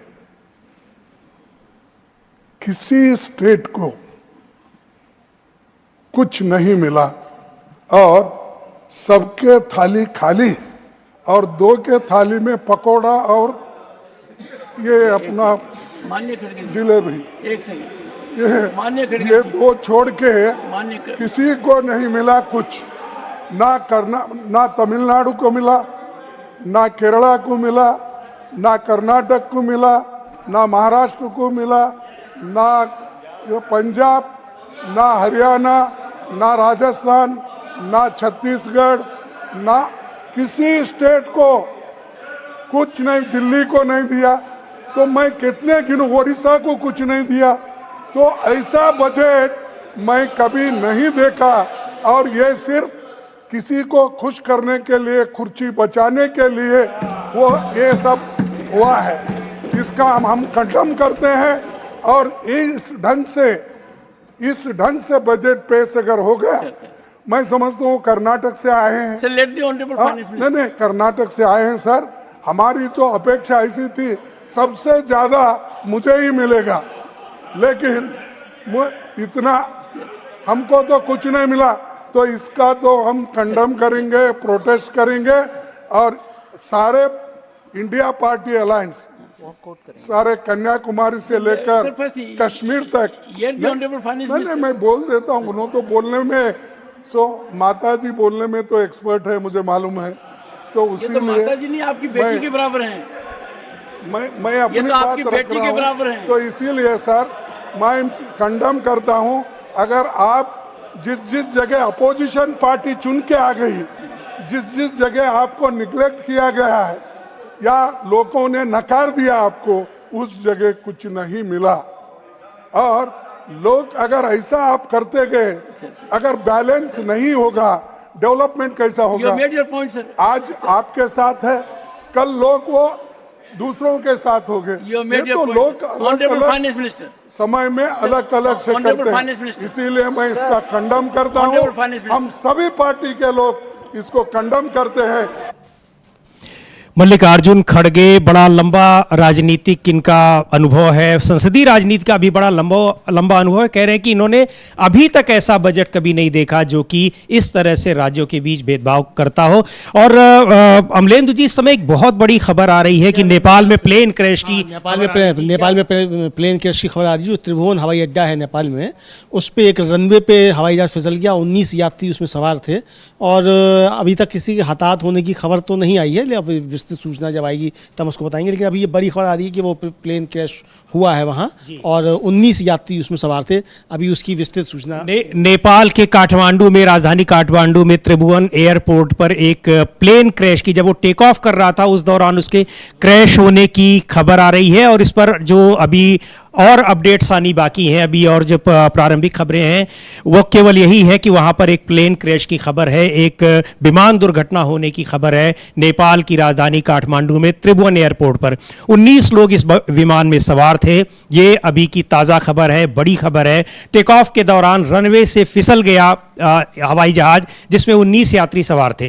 तो त्रिभुवन एयरपोर्ट पर हवाई दुर्घटना की खबर है। अभी आगे की जो भी जानकारी होगी उसको हम आपको बताएंगे। फिलहाल संसद भवन में, जो यहाँ पर संसद परिसर भवन के परिसर के बाहर विरोध प्रदर्शन चल रहा है सांसदों का, जो बजट को लेकर के राज्यों के साथ भेदभाव के इस पे आरोप की वजह से उन पर कहा जा रहा है कि जो इंडिया गठबंधन के सहयोगी दल हैं कि एनडीए शासित राज्यों, केवल गैर एनडीए शासित राज्यों के साथ बड़ा भेदभाव किया गया है। बजट में उनके लिए कोई प्रावधान नहीं किया गया है। तस्वीरें आप देख सकते हैं कि किस तरह से ये विरोध प्रदर्शन की तस्वीरें आ रही हैं। आम आदमी पार्टी के नेता दिख रहे हैं, समाजवादी पार्टी के अध्यक्ष अखिलेश यादव दिख रहे हैं, सोनिया गांधी विरोध प्रदर्शन में है, राहुल गांधी। तो बहुत ज़बरदस्त तरीके से ये विरोध प्रदर्शन हो रहा है संसद परिसर के बाहर, और सदन के भीतर भी इसको लेकर के सदस्यों ने विरोध जताया, नारेबाजी की। इसके अलावा जो गैर एनडीए शासित राज्यों के मुख्यमंत्री हैं, उन्होंने शनिवार को होने वाली नीति आयोग की बैठक का बहिष्कार किया है। और बैठक में वो इसलिए नहीं जा रहे हैं क्योंकि उनका ये कहना है कि बजट में जिस तरह से गैर एनडीए शासित राज्यों की सरकारों के साथ भेदभाव किया गया है, उसको लेकर के अब उनको नीति आयोग में कुछ ऐसी उम्मीद नहीं दिखाई पड़ रही है कि उनके जाने का कोई फायदा है। जी, पहले भी असल में कई राज्य जो है इसकी नीति आयोग की बैठकों का बहिष्कार कर चुके हैं और इसीलिए बहिष्कार किया गया कि नीति आयोग से मिलता नहीं है कुछ, जो गैर एनडीए शासित राज्य हैं उनको कुछ नहीं मिलता है और सारा धन जो है वो एनडीए शासित राज्य को ही चला जाता है। जो बजट का हाल है वही नीति कई राज्य तो अपना जो जीएसटी का उनका कलेक्शन का जो उनका अपना रेवेन्यू शेयर होता है उसके लिए संघर्ष करते रहते हैं, बार बार मांग करते हैं कि उनको नहीं मिल पा रहा है। देखिए, और एक तो बार-बार सरकार दावा करती है कि रेवेन्यू कलेक्शन इतना बढ़ गया, जीएसटी का बढ़ गया, अब इतने लाख करोड़ हो गया, अब इतने लाख करोड़ हो गया, हर साल बढ़ रहा है। भाई जब हर साल रेवेन्यू कलेक्शन बढ़ रहा है तो राज्यों को उनका हिस्सा क्यों नहीं दिया जा रहा है? और ये रेवेन्यू कलेक्शन बढ़ रहा है तो फिर सरकारी कर्मचारियों की तनख्वाह देने के लिए पैसा क्यों नहीं है? अभी सवाल उठ रहे हैं कि कोरोना काल के दौरान जो महंगाई भत्ता था वो रोक दिया गया था, वो महंगाई भत्ता क्यों नहीं दिया गया कर्मचारियों को? तो जब आपका रेवेन्यू कलेक्शन बढ़ रहा है, आप ही मतलब सरकार बता रही है जीएसटी कलेक्शन बढ़ रहा है, तो ये इसको लेकर के बहुत सारे सवाल हैं। इधर एक खबर और आ रही है समीर जी, कल कर्नाटक में एक कैबिनेट की बैठक हुई कल रात को और उसमें फैसले लिए गए, 3 उसमें बड़े फैसले लिए गए। एक तो उसमें ये लिया गया फैसला जो वन नेशन वन इलेक्शन का प्रस्ताव है सरकार का, उसके खिलाफ कर्नाटक विधानसभा प्रस्ताव लेकर के आई, मतलब कर्नाटक सरकार विधानसभा में प्रस्ताव लेकर के आई। दूसरा जो इसको परिसीमन को लेकर के उसके खिलाफ लेकर के आई, और एक जो नीट का मामला चल रहा है इसके खिलाफ प्रस्ताव लेकर के आई। यानी अब तमिलनाडु से पहले ही इसको नीट को लेकर के प्रस्ताव पारित हो चुका है, इसके खिलाफ कर्नाटक भी इसको लेकर के प्रस्ताव पारित कर देगा। तो एक बड़ी खबर ये भी आ रही है कर्नाटक से जो है। बिल्कुल, ये नीट के विरोध में, चूंकि हालांकि सुप्रीम कोर्ट ने जो नीट की परीक्षा इस बार हुई थी उस पर दोबारा से परीक्षा कराने की अनुमति नहीं दी है, लेकिन नीट को लेकर के, नीट में जिस तरह से धांधली हो रही है, नीट को आयोजित कराने वाली, परीक्षा आयोजित कराने वाली एजेंसी जो है नेशनल टेस्टिंग एजेंसी, उसकी कार्यप्रणाली को लेकर के, उसकी गतिविधियों को लेकर के जिस तरह से विरोध हो रहा है, तो ये तमाम राज्यों में इसके खिलाफ है और वो नहीं चाहते हैं कि इस तरह से नीट परीक्षा के थ्रू सारे राज्यों की मेडिकल कॉलेजेस की सीटों को दे दिया जाए। तमिलनाडु तो बहुत पहले से ही इसका विरोध प्रदर्शन इसके खिलाफ विरोध कर रहा है, लेकिन दूसरे राज्य भी इसके खिलाफ हैं। और मुझे लगता है कि एनटीए को लेकर के, उसकी कार्यप्रणाली को लेकर के जिस तरह से सवाल उठ रहे हैं, पिछले कई परीक्षाएं रद्द करनी पड़ी या दोबारा करानी पड़ी, कैंसिल करनी पड़ी, पेपर लीक हुआ है, उसको देखते हुए एनटीए का भविष्य बहुत उज्जवल नहीं दिखाई पड़ रहा है। एनटीए का भविष्य कुछ भी, और समीर जी उससे अपन को क्या लेना देना, किसी को लेना देना नहीं, लेकिन छात्रों का भविष्य उज्जवल रहना चाहिए। छात्रों के भविष्य के साथ खिलवाड़ हो रहा है, सबसे बात ये। और लोकसभा के अंदर भी समीर जी छात्रों के भविष्य को लेकर के ही विपक्ष ने चिंता जताई थी और विपक्ष की मांग यही थी कि इस पर चर्चा की जाए कि छात्रों का भविष्य सुरक्षित रहे। और राहुल गांधी ने कहा था कि हम ये चाहते हैं कि संदेश दिया जाए छात्रों को कि सत्ता पक्ष विपक्ष दोनों आपके भविष्य को लेकर के चिंतित हैं, लेकिन सरकार ने उसकी बात को नहीं सुना। और इसी तरीके से बजट को लेकर के भी सरकार नहीं सुन रही, किसी की सरकार जैसे अपने बजट जो पेश किया उसने सरकार बचाने के लिए किया गया, और इसीलिए सदन के अंदर और बाहर जो है वो जबरदस्त प्रदर्शन देख रहे हैं कि सदन के भीतर कार्यवाही भी चल रही है लोकसभा और राज्यसभा में, बाहर जो है वो विपक्षी सांसद जो है वो नारे लगा रहे हैं। यानी सत्ता पक्ष के सांसद सदन के भीतर हैं और विपक्ष के सांसद बाहर हैं, वो अपना विरोध प्रदर्शन कर रहे हैं और सरकार वहां पर जो है वो प्रोसीडिंग चल रही है। तो ये एक स्वस्थ लोकतंत्र का कोई बहुत अच्छा नमूना नहीं है, मुझे लगता है। नहीं, बिल्कुल अच्छा नमूना नहीं है। और जैसा कि जो विरोध प्रदर्शन को भी तवज्जो मिलनी चाहिए, ये जानने की कोशिश करनी चाहिए कि विरोध क्यों हो रहा है, उसके पीछे कोई लॉजिक है, सुनना चाहिए उसको सदन के भीतर। और सदन है ही विरोध के लिए, विपक्ष वहाँ किस लिए बैठा है? वो वित्त मंत्री कुछ बोलेंगे, प्रधानमंत्री कुछ बोलेंगे तो उसके लिए ताली उनके हाँ में हाँ मिलाने के लिए, हाँ में हाँ मिलाने की थोड़ी है। विपक्ष अपनी बात रखेगा, जिस जनता ने विपक्ष को चुन करके भेजा। और देखिए विपक्ष जो आया है समीर जी, उसके पास परसेंटेज ऑफ वोट जो है वो सत्ता पक्ष से ज़्यादा है। तो जाहिर सी बात है कि वहाँ जो जनता का प्रतिनिधि है, जनता का प्रतिनिधि तो असली वहाँ विपक्ष है, सरकार वहाँ जनता की प्रतिनिधि नहीं है, वह कम लोगों की प्रतिनिधि है। अगर इसी उससे देखा जाए कि साहब सरकार है तो आप बहुमत में वहाँ, तो बहुमत का सवाल नहीं, सवाल ये कि परसेंटेज ऑफ वोट किसके पास ज़्यादा है, तो विपक्ष के पास ज़्यादा है। तो आपके पास कम है तो इसलिए आपको विपक्ष की बात सुननी पड़ेगी। और जाहिर सी बात है कि जब डेमोक्रेसी है तो डेमोक्रेसी में जो डिसेंट्स वॉइसेस होती हैं उनको सुनना पड़ता है। बिल्कुल, लोकतंत्र का मतलब बहुमत का शासन नहीं है। तो अब विपक्ष बहिर्गमन कर गया है, बाहर वो विरोध प्रदर्शन कर रहा है बजट के खिलाफ, लेकिन सदन के भीतर अगर बजट पे चर्चा होती रहेगी तो उस चर्चा का कोई औचित्य नहीं रह जाता है, उस चर्चा का कोई मतलब नहीं रह जाता है जब विपक्ष पूरा बाहर खड़ा हो और संसद के परिसर के भीतर वो चर्चा चल रही हो। तो लोकसभा और राज्यसभा दोनों की कार्यवाही जारी है और विपक्ष का विरोध प्रदर्शन जो है वो इस समय संसद परिसर के बाहर वो भी चालू है। और विरोध प्रदर्शन की वजह यह है कि विपक्ष का आरोप है कि जो गैर एनडीए शासित राज्य हैं उनके साथ बजट के एलोकेशन में जो पैसा दिया गया है उसमें काफ़ी ज़्यादा नाइंसाफ़ी की गई है। बराबरी नहीं दिखाई गई है और संतुलन नहीं बैठाया गया है। और ये भी बड़ा आरोप तो ये है कि केवल 2 राज्यों को बजट में सब कुछ दिया गया है, यानी वो 2 राज्य जहां पर उन पार्टियों की सरकारें हैं जिनकी बदौलत केंद्र में लोकसभा में उनका सरकार का बहुमत है और केंद्र की सरकार चल रही है। तो ये भी दिखा रहा है कि सरकार चलाने के लिए किस तरह से सरकार को दबना पड़ा है, सत्ता में बने रहने के लिए प्रधानमंत्री नरेंद्र मोदी को समझौता करना पड़ा है, वो साफ दिखाई पड़ रहा है। जाहिर सी बात है विपक्ष उन चीज़ों का आरोप लगाएगा ही, उनकी आलोचना करेगा, लेकिन संसद के भीतर उनको अपनी बात रखने का मौका नहीं दिया गया, विरोध प्रदर्शन करने का मौका नहीं दिया गया। वो बहिर्गमन कर गए हैं, सांसद बाहर नारेबाजी कर रहे हैं और सत्ता पक्ष के सांसद संसद के भीतर, लोकसभा और राज्यसभा के भीतर बजट पर चर्चा कर रहे हैं। तो ये एक बहुत ही विचित्र स्थिति है कि पूरा का पूरा विपक्ष बाहर है और सत्ता पक्ष के लोग अंदर बैठे हुए हैं। जी समीर जी, बहुत विचित्र स्थिति है और एक तरह से कहा जाए वो एक दूसरे की पीठ थपथपा रहे हैं। भाई अगर बिना विपक्ष के सत्ता पक्ष अंदर कोई चर्चा कर रहा है तो वो चर्चा निरर्थक है, क्योंकि आप अपनी मंत्री की और अपने प्रधानमंत्री की सिर्फ वाहवाही कर तारीफ कर रहे हैं, इसके अलावा तो कुछ कर नहीं रहे। चर्चा तब होती है, स्वस्थ चर्चा तब होती है जब आप विपक्ष की बातें भी सुने और उसकी आपत्तियां उसको भी सुने और फिर उस पर चर्चा हो। चर्चा का मतलब ही होता है कि आप की बात की जाएगी, जो विरोधी है उनकी बात भी सुनी जाएगी। हाँ बिल्कुल, दोनों पक्षों की बात सुनी जाएगी और फिर आरोप प्रत्यारोप की अलग हट करके उस पर जब कुछ मुद्दे आएंगे उस पर सत्ता पक्ष अपनी बात रखेगा, विपक्ष उस पर अपनी बात रखेगा और हो सकता है कि कुछ मसलों पर सहमति बन जाएगी, भाई ये ठीक है बजट में कमियां हैं इसको दूर किया जाएगा, या कमियां नहीं है सत्ता पक्ष उसको संतुष्ट करने संशोधन भी होता है और तो उनकी बात सुने बिना आपको पता ही कैसे चलेगा क्या हो रहा है। जी बिल्कुल। और आज जो राज्यसभा में ज़्यादातर मसले जो है समीर जी वो रेल से संबंधित आए हैं। हालांकि रेलवे का अलग पहले बजट होता था, रेलवे का बजट अब नहीं है, तो प्रश्नकाल जो चल रहा है उसमें प्रश्नकाल में अधिकतर प्रश्न जो है वो रेलवे से संबंधित आए हैं और अश्विनी वैष्णव जी उन प्रश्नों का उत्तर दे रहे थे अभी तक राज्यसभा में। तो अब यह है कि ठीक है चर्चा हो रही है, प्रश्नकाल हो रहा है, हालांकि प्रश्नकाल होना चाहिए और प्रश्नकाल में बहुत सारे सवाल आते हैं, लेकिन यह कि प्रश्नकाल से भी बड़े जब मसले होते हैं, जब बजट जैसा मसला है तो प्रश्नकाल से बड़ा मसला है बजट का ये जब राज्यों को कुछ दिया ही नहीं गया है, आप 2 राज्यों को सारा खजाना लुटा दे रहे हैं, मतलब और बाकी लोगों को कुछ नहीं मिल रहा पूरे। अब जैसे खड़गे जी कह रहे थे ना कर्नाटक को कुछ मिला, ना उड़ीसा को मिला, ना तमिलनाडु को मिला, ना पंजाब को मिला, ना हरियाणा को मिला, ना राजस्थान को, ना उत्तर प्रदेश को, ना दिल्ली को, किसी को जब कुछ नहीं मिला है तो फिर इस बजट का मतलब क्या है? या तो फिर आप ये कह रहे थे भाई ये स्पेशल बजट जो है ये आंध्र प्रदेश और बिहार के लिए है, तो इसको स्पेशल बजट कह के दे देते। आम बजट उसका नाम ही न दिया जाए, आम बजट नाम ही नहीं दिया जाता, तो इसको special budget for Andhra Pradesh and Bihar कर दिया जाता। तो वो आपने नहीं किया तो इसको कर देना चाहिए, तो हो सकता है कि इस पर विवाद नहीं होता। ठीक है, ये तो आंध्र प्रदेश और बिहार के लिए अलग से।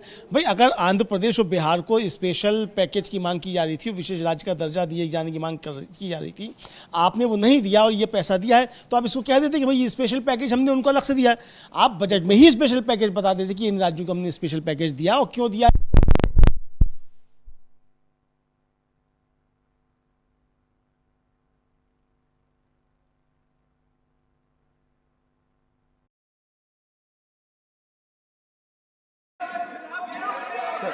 Please, please.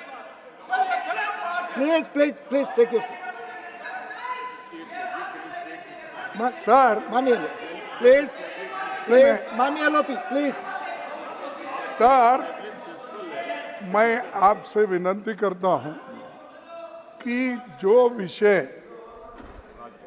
राज्य का है, राज्यों में जो घटनाएं होती है, वहां के असेंबली, वहाँ के मेंबर्स ये उठा सकते हैं, लेकिन वो जो वहाँ पर सरकार के जो एडमिनिस्ट्रेटिव लैप्सेस है, अगर आप यहाँ उठाने को परमिशन दिए तो रोज हम उठाएंगे। Thank you. जितने मर्डर्स हो रहे दूसरे स्टेट में। डॉक्टर लक्ष्मीकांत वाजपेयी, एक अत्यंत महत्वपूर्ण समस्या की ओर मैं आपके माध्यम से ध्यान दिलाना चाहता हूं। डॉग बाइटिंग से आपकी बात विश्व स्वास्थ्य संगठन का कहना है कि 36% मृत्यु भारत में हो रही है और वह भी 15 साल के बच्चों की मृत्यु हो रही है। इसके लिए भारतीय पशु कल्याण बोर्ड ने ये कहा था कि इनकी जनगणना कराकर नसबंदी करानी चाहिए, लेकिन अभी तक उस संबंध में कोई कार्रवाई नहीं हो रही है। मेरा ये कहना है कि भारतीय पशु कल्याण बोर्ड ने जो राय दी है उसका उसमें पालन किया जाना चाहिए। पर्याप्त अस्पतालों में एंटी रेबीज वैक्सीन की व्यवस्था होनी चाहिए। आवारा कुत्तों को इंजेक्शन लगाकर काटने से होने वाले नुकसान से बच्चों को बचाया जाना चाहिए। मैं आपके माध्यम से सरकार से आग्रह करना चाहता हूं कि पर्याप्त एंटी रेबीज वैक्सीन की व्यवस्था अस्पतालों में की जाए।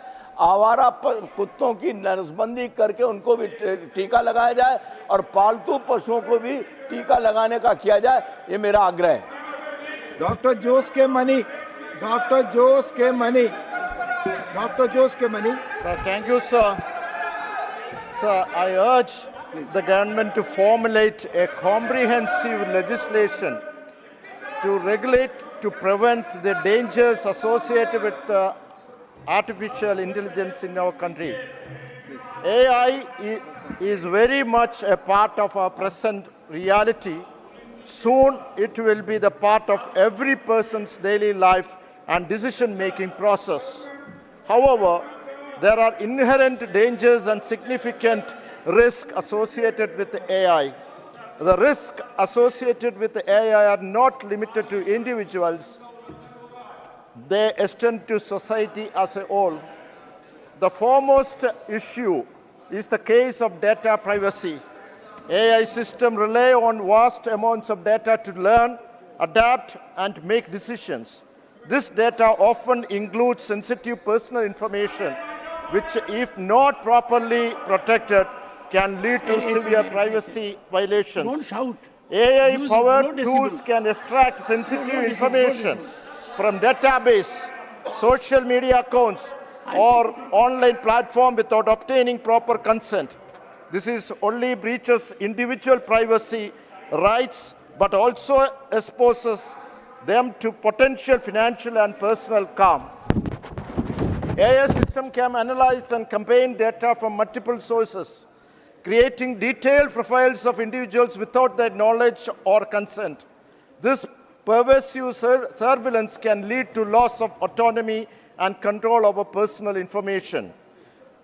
Biased AI system trained on biased data can perpetuate and amplify.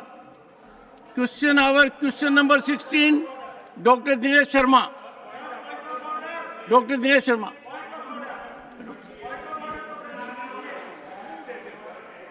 Okay. Yes, sir. One second. Honorable member, Pramod Tiwari has a point of order. Please. No. Question hour has to start at noon. You are one of the very senior members of the House. Nothing will go on record. 238(3) sir 238 थी संसद की सभाओं या किसी अन्य राज्य विधानमंडल दल के आचरण या कार्रवाई के विषय में छोपकारी पदोवली का प्रयोग नहीं होगा। और यहाँ सर मेरी बात तो सुन I'll look into the entire record. You have raised a good point of order and you will get my ruling. ठीक है। I will look into it and give my ruling latest by tomorrow. Question number 16, Dr. Dinesh Sharma. जी। प्रश्न 216।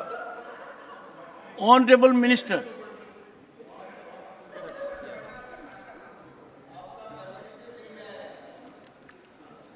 Supplementary number 1, Dr. Dinesh Sharma. माननीय क्या जम्मू कश्मीर में प्रधानमंत्री package लागू किया गया है और क्या उससे जम्मू कश्मीर के विकास में गति मिल पा रही है? अभी स्थिति क्या है? मैं माननीय मंत्री जी से जानता हूँ। माननीय मंत्री जी महोदय, Saket, I will name you now. Don't disturb the house. It's going peacefully. 2015 I will request the leader, floor leader, to control the member. और इसके तहत भारत सरकार के 15 मंत्रालयों द्वारा 58,477 करोड़ का प्रावधान कर वहाँ के विकास को गति दिया जा रहा है और उसमें 53 परियोजनाओं को चालू किया गया। उसमें 35 परियोजनाएं पूरी हो गई है या पूरी होने की स्थिति में आ गई है। महोदय, इन 53 परियोजनाओं से जो वहाँ विकास को गति मिला है उसमें बिजली, स्वास्थ्य, शिक्षा, पर्यटन, कृषि, कौशल विकास आदि के क्षेत्र हैं। महोदय, विकास पैकेज न केवल तत्काल ज़रूरतों को ही पूरा कर रहा है बल्कि क्षेत्र में सतत विकास और स्थिरता का आधार भी बन रहा है। महोदय, वहाँ PMDP योजना के तहत एम्स,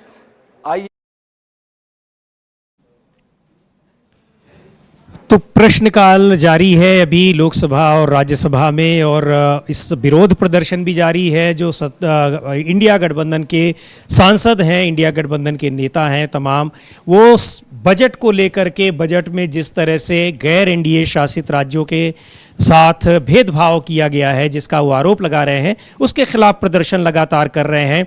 और इस प्रदर्शन की वजह से संसद की कार्यवाही भी प्रभावित हुई, लेकिन कार्यवाही भी जारी रही लोकसभा और राज्यसभा में, और सदन के बाहर यानी संसद परिसर के भीतर ही ये प्रदर्शन भी जारी रहा। प्रदर्शन अभी चल ही रहा है, कार्यवाही भी चल रही है और प्रदर्शन भी चल रही है। इसके अलावा अभी कुछ और अगर अपडेट हो अमलेदु जी तो? अभी अपडेट यही है समीर जी। एक तो जो मल्लिकार्जुन खड़गे हैं, उन्होंने सदन में कहा कि भाई जिस तरीके से आपने राज्यसभा और लोकसभा चल रही है उस जानते हैं, तो मैं उस बहस में नहीं जाऊंगा, लेकिन उन्होंने कहा कि सिर्फ दो, जो कल बजट पेश किया गया, 2 राज्यों को किसी को कुछ नहीं दिया। उन्होंने कहा कि ओडिशा से लेकर दिल्ली तक जो है किसी को कुछ नहीं दिया। हमें उम्मीद थी कि हमें सबसे ज़्यादा हमें ही मिलेगा, लेकिन हमें कुछ नहीं मिला। हम इसकी निंदा करते हैं। 2 की थाली में पकौड़ा और बाकी की थाली खाली, यानी पकौड़ा का जो रोजगार था वो भी 2 राज्यों को दिया गया, पकौड़े उनकी थाली में दिए गए हैं, बाकी सबको कुछ नहीं दिया गया। उसके बाद फिर जब विपक्ष जब लौट करके आया सदन में, राज्यसभा में समीर जी, तो भारतीय जनता पार्टी के सांसद हैं इरन्ना कडाडी, उन्होंने कर्नाटक में अपराध का मुद्दा उठाया। इस पर मल्लिकार्जुन खड़गे ने आपत्ति दर्ज की, तो आसन पे उस समय जो थे उपसभापति हरिवंश बैठे हुए थे। उन्होंने कहा कि सभापति महोदय ने इसके लिए अनुमति दे दी है। तो इस पर खड़गे ने कहा कि तब तो हम फिर इस तरह के मुद्दे उठाएंगे, कहीं मर्डर होता है, कहीं कुछ होता है, राज्यों की कानून व्यवस्था का मसला, राज्यों की विधानसभाएं किस लिए हैं, वहाँ भी तो आप उठा सकते हैं, उठाइए वहाँ राज्य की विधानसभा, किसने आपको रोका? आप यहाँ इस तरह के मसले उठाएंगे तो हम भी उठाएंगे। फिर उत्तर प्रदेश में क्या हो रहा है उसका मसला उठाएंगे, बिहार में क्या हो रहा है उसका उठाएंगे, तमिलनाडु में इसका, कर्नाटक में क्या, उसका आंध्र प्रदेश में क्या हो रहा है उसका मसला उठाएंगे। तो इस तरह के मसले फिर हम भी उठाएंगे। तो ये उन्होंने कहा। तो अभी तक जो है ये चर्चा हो रही है। लोकसभा में प्रश्नकाल जो है वो, राज्यसभा में 0 ओवर जो अब वो समाप्त हो गया है। अब राज्यसभा में अब देखते हैं आगे चर्चा बजट पे किस तरीके से चर्चा शुरू होती है। जी, तो लेकिन राज्यसभा और लोकसभा से दोनों से विपक्ष ने बहिर्गमन किया, वॉकआउट किया और बाहर सदन के परिसर के भीतर विरोध प्रदर्शन किया इस मुद्दे को लेकर के कि बजट में जो प्रावधान किए गए हैं, बजट में केवल उन दो राज्यों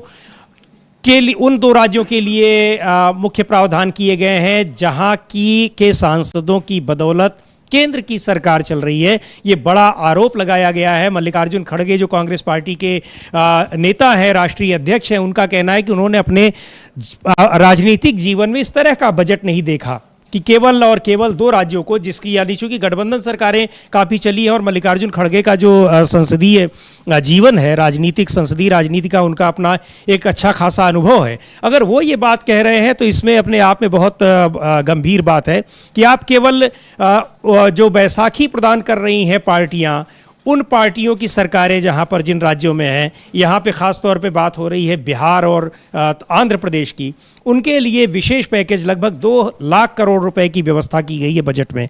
दूसरे राज्यों के लिए उस तरह से नहीं किया गया है। इसको लेकर के ये जो सवाल हैं बड़े जायज़ सवाल हैं और मल्लिकार्जुन खड़गे का ये आरोप बड़ा महत्वपूर्ण है कि कह रहे हैं कि हमने आज तक ऐसा नहीं देखा। हाँ, और मल्लिकार्जुन खड़गे का बहुत लंबा संसदीय अनुभव है समीर जी, 50 वर्षों से ज़्यादा का उनका संसदीय अनुभव है। और एक मज़ेदार बात उन्होंने कही, उस पर सभापति महोदय जी उनकी तरफ से कहा भी गया। उन्होंने कहा कि माता जी जो हैं वो तो जवाब देने में बहुत माहिर हैं, निर्मला सीतारमण के वित्त मंत्री के लिए कहा, तो उस सभापति ने कहा कि नहीं, वो तो आपसे छोटी हैं, आपकी बेटी के बराबर हैं। उसको फिर हवा में उड़ा दिया मल्लिकार्जुन खड़गे ने, लेकिन उन्होंने बहुत बड़ी बात कह दी। इसके जवाब में जब निर्मला सीतारमण खड़ी हुई तो हालांकि विपक्ष उसमें वॉकआउट कर गया, चूँकि वो सुनना नहीं चाहता विपक्ष उसको, था निर्मला सीतारमण क्या कह रही हैं। तो निर्मला सीतारमण ने कहा कि ये बहुत अपमानजनक आरोप है कि ये कुछ नहीं हुआ, हमने कहा कुछ राज्यों का नाम नहीं लिया तो इसका मतलब हम वहाँ कुछ नहीं दे रहे हैं, अगर हमने महाराष्ट्र का नाम नहीं लिया तो इसका मतलब ऐसा थोड़ी है कि हमने महाराष्ट्र में कुछ नहीं दिया, हमने बंदरगाह वहाँ बनाने की बात की है। यही तो सबसे बड़ा सवाल है कि आप 2 राज्यों का विशेष तौर पर नाम लेकर के बता रहे हैं, तो आदमी समझेगा क्या? आदमी समझेगा। उनका कि ये कांग्रेस जो है वो इस तरीके के आरोप लगा रही है, ये नैरेटिव बनाने की कोशिश की। भाई तो नैरेटिव आपने बनने क्यों दिया? आपने 2 राज्यों के ही नाम क्यों लिए और बजट में 2 राज्यों के लिए? तो ये आरोप जो है एक तरीके से बनाने की कोशिश की गई, तो ये सामने आ रहा है। ये चूंकि 2 राज्यों का नाम लिया गया, उनकी मांग थी कि उनको विशेष राज्य का दर्जा दिया जाए। इसी के कहा जा रहा था कि इसी डिमांड को फुलफिल करने के लिए, पूरा करने के लिए वो सहयोग भी कर रहे हैं एनडीए सरकार का केंद्र में, लेकिन वो मांग भी पूरी नहीं हुई। और ये बताया जा रहा है, ऐसी खबरें भी हैं, अगर आपके पास कुछ अपडेट्स हो बताएं, कि तेलुगु देशम पार्टी की ओर से भी और जेडीयू की ओर से भी बहुत इसको लेकर के संतुष्टि नहीं जताई जा रही है। खासकर तेलुगु देशम पार्टी इस 15,000 करोड़ रुपए का जो स्पेशल प्रावधान किया गया है बजट में उनके लिए, उससे वो खुश नहीं है। उनकी मांग कहीं ज्यादा थी। हाँ, उनकी मांग बहुत ज़्यादा थी और जाहिर सी बात है समीर जी, 15,000 करोड़ रुपए में कोई राजधानी नहीं बन जाया करती है, और आप राजधानी के लिए 15,000 करोड़ रुपया दे रहे हैं और बिहार के लिए आप जो 58,000 करोड़ रुपया दिए दे रहे हैं, तो ये तो एक तरीके से उसके साथ नाइंसाफ़ी है। और इसको लेकर के उनके विरोध के स्वर सुनाई पड़ रहे हैं। हालांकि नेशनल लेवल पे वो आवाज़ें नहीं आ पा रही हैं, आंध्र प्रदेश में उनकी आवाज़ें काफ़ी तेज़ हैं इसको लेकर के। और हालांकि उनके जो मुंगटा रेड्डी अभी सांसद चुन करके आए हैं नए नवेले, वो तारीफ़ कर रहे थे। इस बीच खबर ये है समीर जी कि जो लोकसभा में आज लंच नहीं होगा, बजट पे चर्चा होगी। चूँकि 20 घंटे चर्चा होनी है, तो ओम बिरला जो लोकसभा के स्पीकर हैं, उन्होंने सदन को जानकारी दी है कि आज बजट पर लंबी चर्चा होनी है, इसलिए लंच नहीं होगा। तो अब भूखे पेट जो है लंच पे, उस पर चर्चा होगी बजट पे। ये बड़ी एक तो चर्चा को लेकर के वैसे ही इतना कह लीजिए कि हंगामा मचा हुआ है। विपक्ष बिल्कुल तैयार ही नहीं है, इसलिए कि वो पूरी तरह से नाराज है, उसको संतुष्ट नहीं है उस बजट से। और उस पर बिरला साहब कह रहे हैं कि बिना खाए पिए आपको चर्चा करनी होगी, उस पर लंबी चर्चा होगी। और हाँ, जी हाँ, अखिलेश यादव, समाजवादी पार्टी के नेता अखिलेश यादव से जगन मोहन रेड्डी की मुलाकात हो रही है। इस मुलाकात को क्या देखा जाए, किस नजरिए से देखा जाए, क्या मायने? चूंकि आंध्र प्रदेश से आ रहे हैं जगन मोहन रेड्डी, तेलुगु देशम पार्टी के सहयोगी है एनडीए की, लेकिन जो कुछ मिला है आंध्र प्रदेश को, उससे वहां की जगन मोहन रेड्डी की पार्टी खुश नहीं है। तो अखिलेश यादव से इनकी मुलाकात के क्या मायने लगाए? जगन मोहन की पार्टी खुश भी नहीं है। और समीर जी अब देखिए नए समीकरण बन रहे हैं। जगन मोहन का राज्यसभा में ठीक ठाक मामला है, अब राज्यसभा में इसका मतलब बीजेपी को परेशानी होगी। अखिलेश यादव से जगन मोहन की बात होना, ये संकेत मिल रहे हैं कि अब आंध्र प्रदेश में भी कुछ नया समीकरण बनने जा रहा है। क्योंकि आंध्र प्रदेश में इंडिया गठबंधन को कुछ मिला नहीं समीर जी, और जगन मोहन रेड्डी इंडिया गठबंधन में नहीं, हालांकि उनके कुछ सांसद चुन करके आए हैं लोकसभा में, लेकिन 4 सांसद आए हैं, 4 सांसद आए, लेकिन वो बड़ी ताकत नहीं। लेकिन अगर ये इंडिया गठबंधन के साथ आते हैं तो फिर आंध्र प्रदेश में भी एक नया समीकरण फिर बनना शुरू हो जाएगा और राज्यसभा में सरकार के लिए बहुत ज़्यादा दिक्कतें शुरू हो जाएंगी। अमलेंदु जी, एक बात ये है, ये जो इन 12-16 सांसदों को जिस तरह से तुष्ट करने की कोशिश हो रही है, और जिस तरह से लगभग 32 सांसद कम है भारतीय जनता पार्टी के पास सरकार चलाने के लिए, तो ऐसा नहीं है कि जिनके पास 4 सांसद हैं, 2 सांसद हैं, उनका महत्व नहीं है। इस तरह की जो हंग पार्लियामेंट होती है उसमें इनका काफी महत्व होता है। तो मुलाकात के मायने जो है वो इतने हल्के नहीं होने चाहिए। कोई हल्के नहीं समीर जी, इसके बहुत गंभीर मायने हैं। और एक बात आपको बताएं, अखिलेश यादव कई बार ये कह चुके हैं कि ये सरकार रहने वाली नहीं है, ये जाने वाली सरकार है। अभी जब कलकत्ता गए थे वहां भी उन्होंने कहा कि ये सरकार जाने वाली है। और अखिलेश यादव जिस तरीके से मुलाकात कर रहे हैं, मुझे लगता है कि इस समय इंडिया गठबंधन के अंदर एक बड़ी अच्छी रणनीति चल रही है। सामने आकर के मोर्चा संभालते हैं राहुल गांधी सरकार को पॉलिसीज के स्तर पे घेरने का, और जो गोटियां फिट करने का मामला है वो छोड़ा गया है शायद अखिलेश यादव के ऊपर। अखिलेश यादव ममता बनर्जी से भी जाकर के मिल रहे हैं, महाराष्ट्र में जा रहे हैं, वहां जाकर मुलाकात कर रहे हैं। आम आदमी पार्टी के नेताओं से भी, आम आदमी पार्टी के नेताओं से मुलाकात होती है, संजय सिंह से मुलाकात होती रहती है, और अब जो जगन मोहन रेड्डी से मिल रहे हैं। हो सकता है कि बीजू पटनायक की पार्टी जो है, बीजू जनता दल नवीन पटनायक की, उनसे भी इनके कुछ संपर्क हो। चूँकि ये पुराना जनता दल परिवार जो है उसको भी शायद एकजुट करने की इस तरह की चीज़ें सब चल रही हैं। तो ये अब रणनीति कई स्तर पे चल रही है, तो इसीलिए सरकार घिरी हुई है। और ये बार बार जो विपक्ष कह रहा है कि ये कुर्सी बजाओ बजट है, समीर जी आप ही समझिए कि 28 सांसदों के बल पे ये सरकार चल रही है। और अगर विपक्ष की तरफ ये जो इंडिपेंडेंट हैं या छोटे छोटे दल हैं ये अगर इस तरफ आते हैं इंडिया गठबंधन के साथ तो एक बड़ी ताकत बनती है। और जब बजट में कुछ नहीं मिलेगा और ये बदनाम भी होंगे ये दोनों राज्य की, इनके दबाव में दिया गया और मिलेगा भी इनको कुछ नहीं। भाई अगर केंद्र की योजनाएं उन राज्यों में लागू होंगी तो राज्यों को क्या मिला? भाई नीतीश कुमार के हाथ में तो एक पैसा भी नहीं आया, सिर्फ 11,500 करोड़ बाढ़ रोकने के नाम पे खर्च करने के अलावा।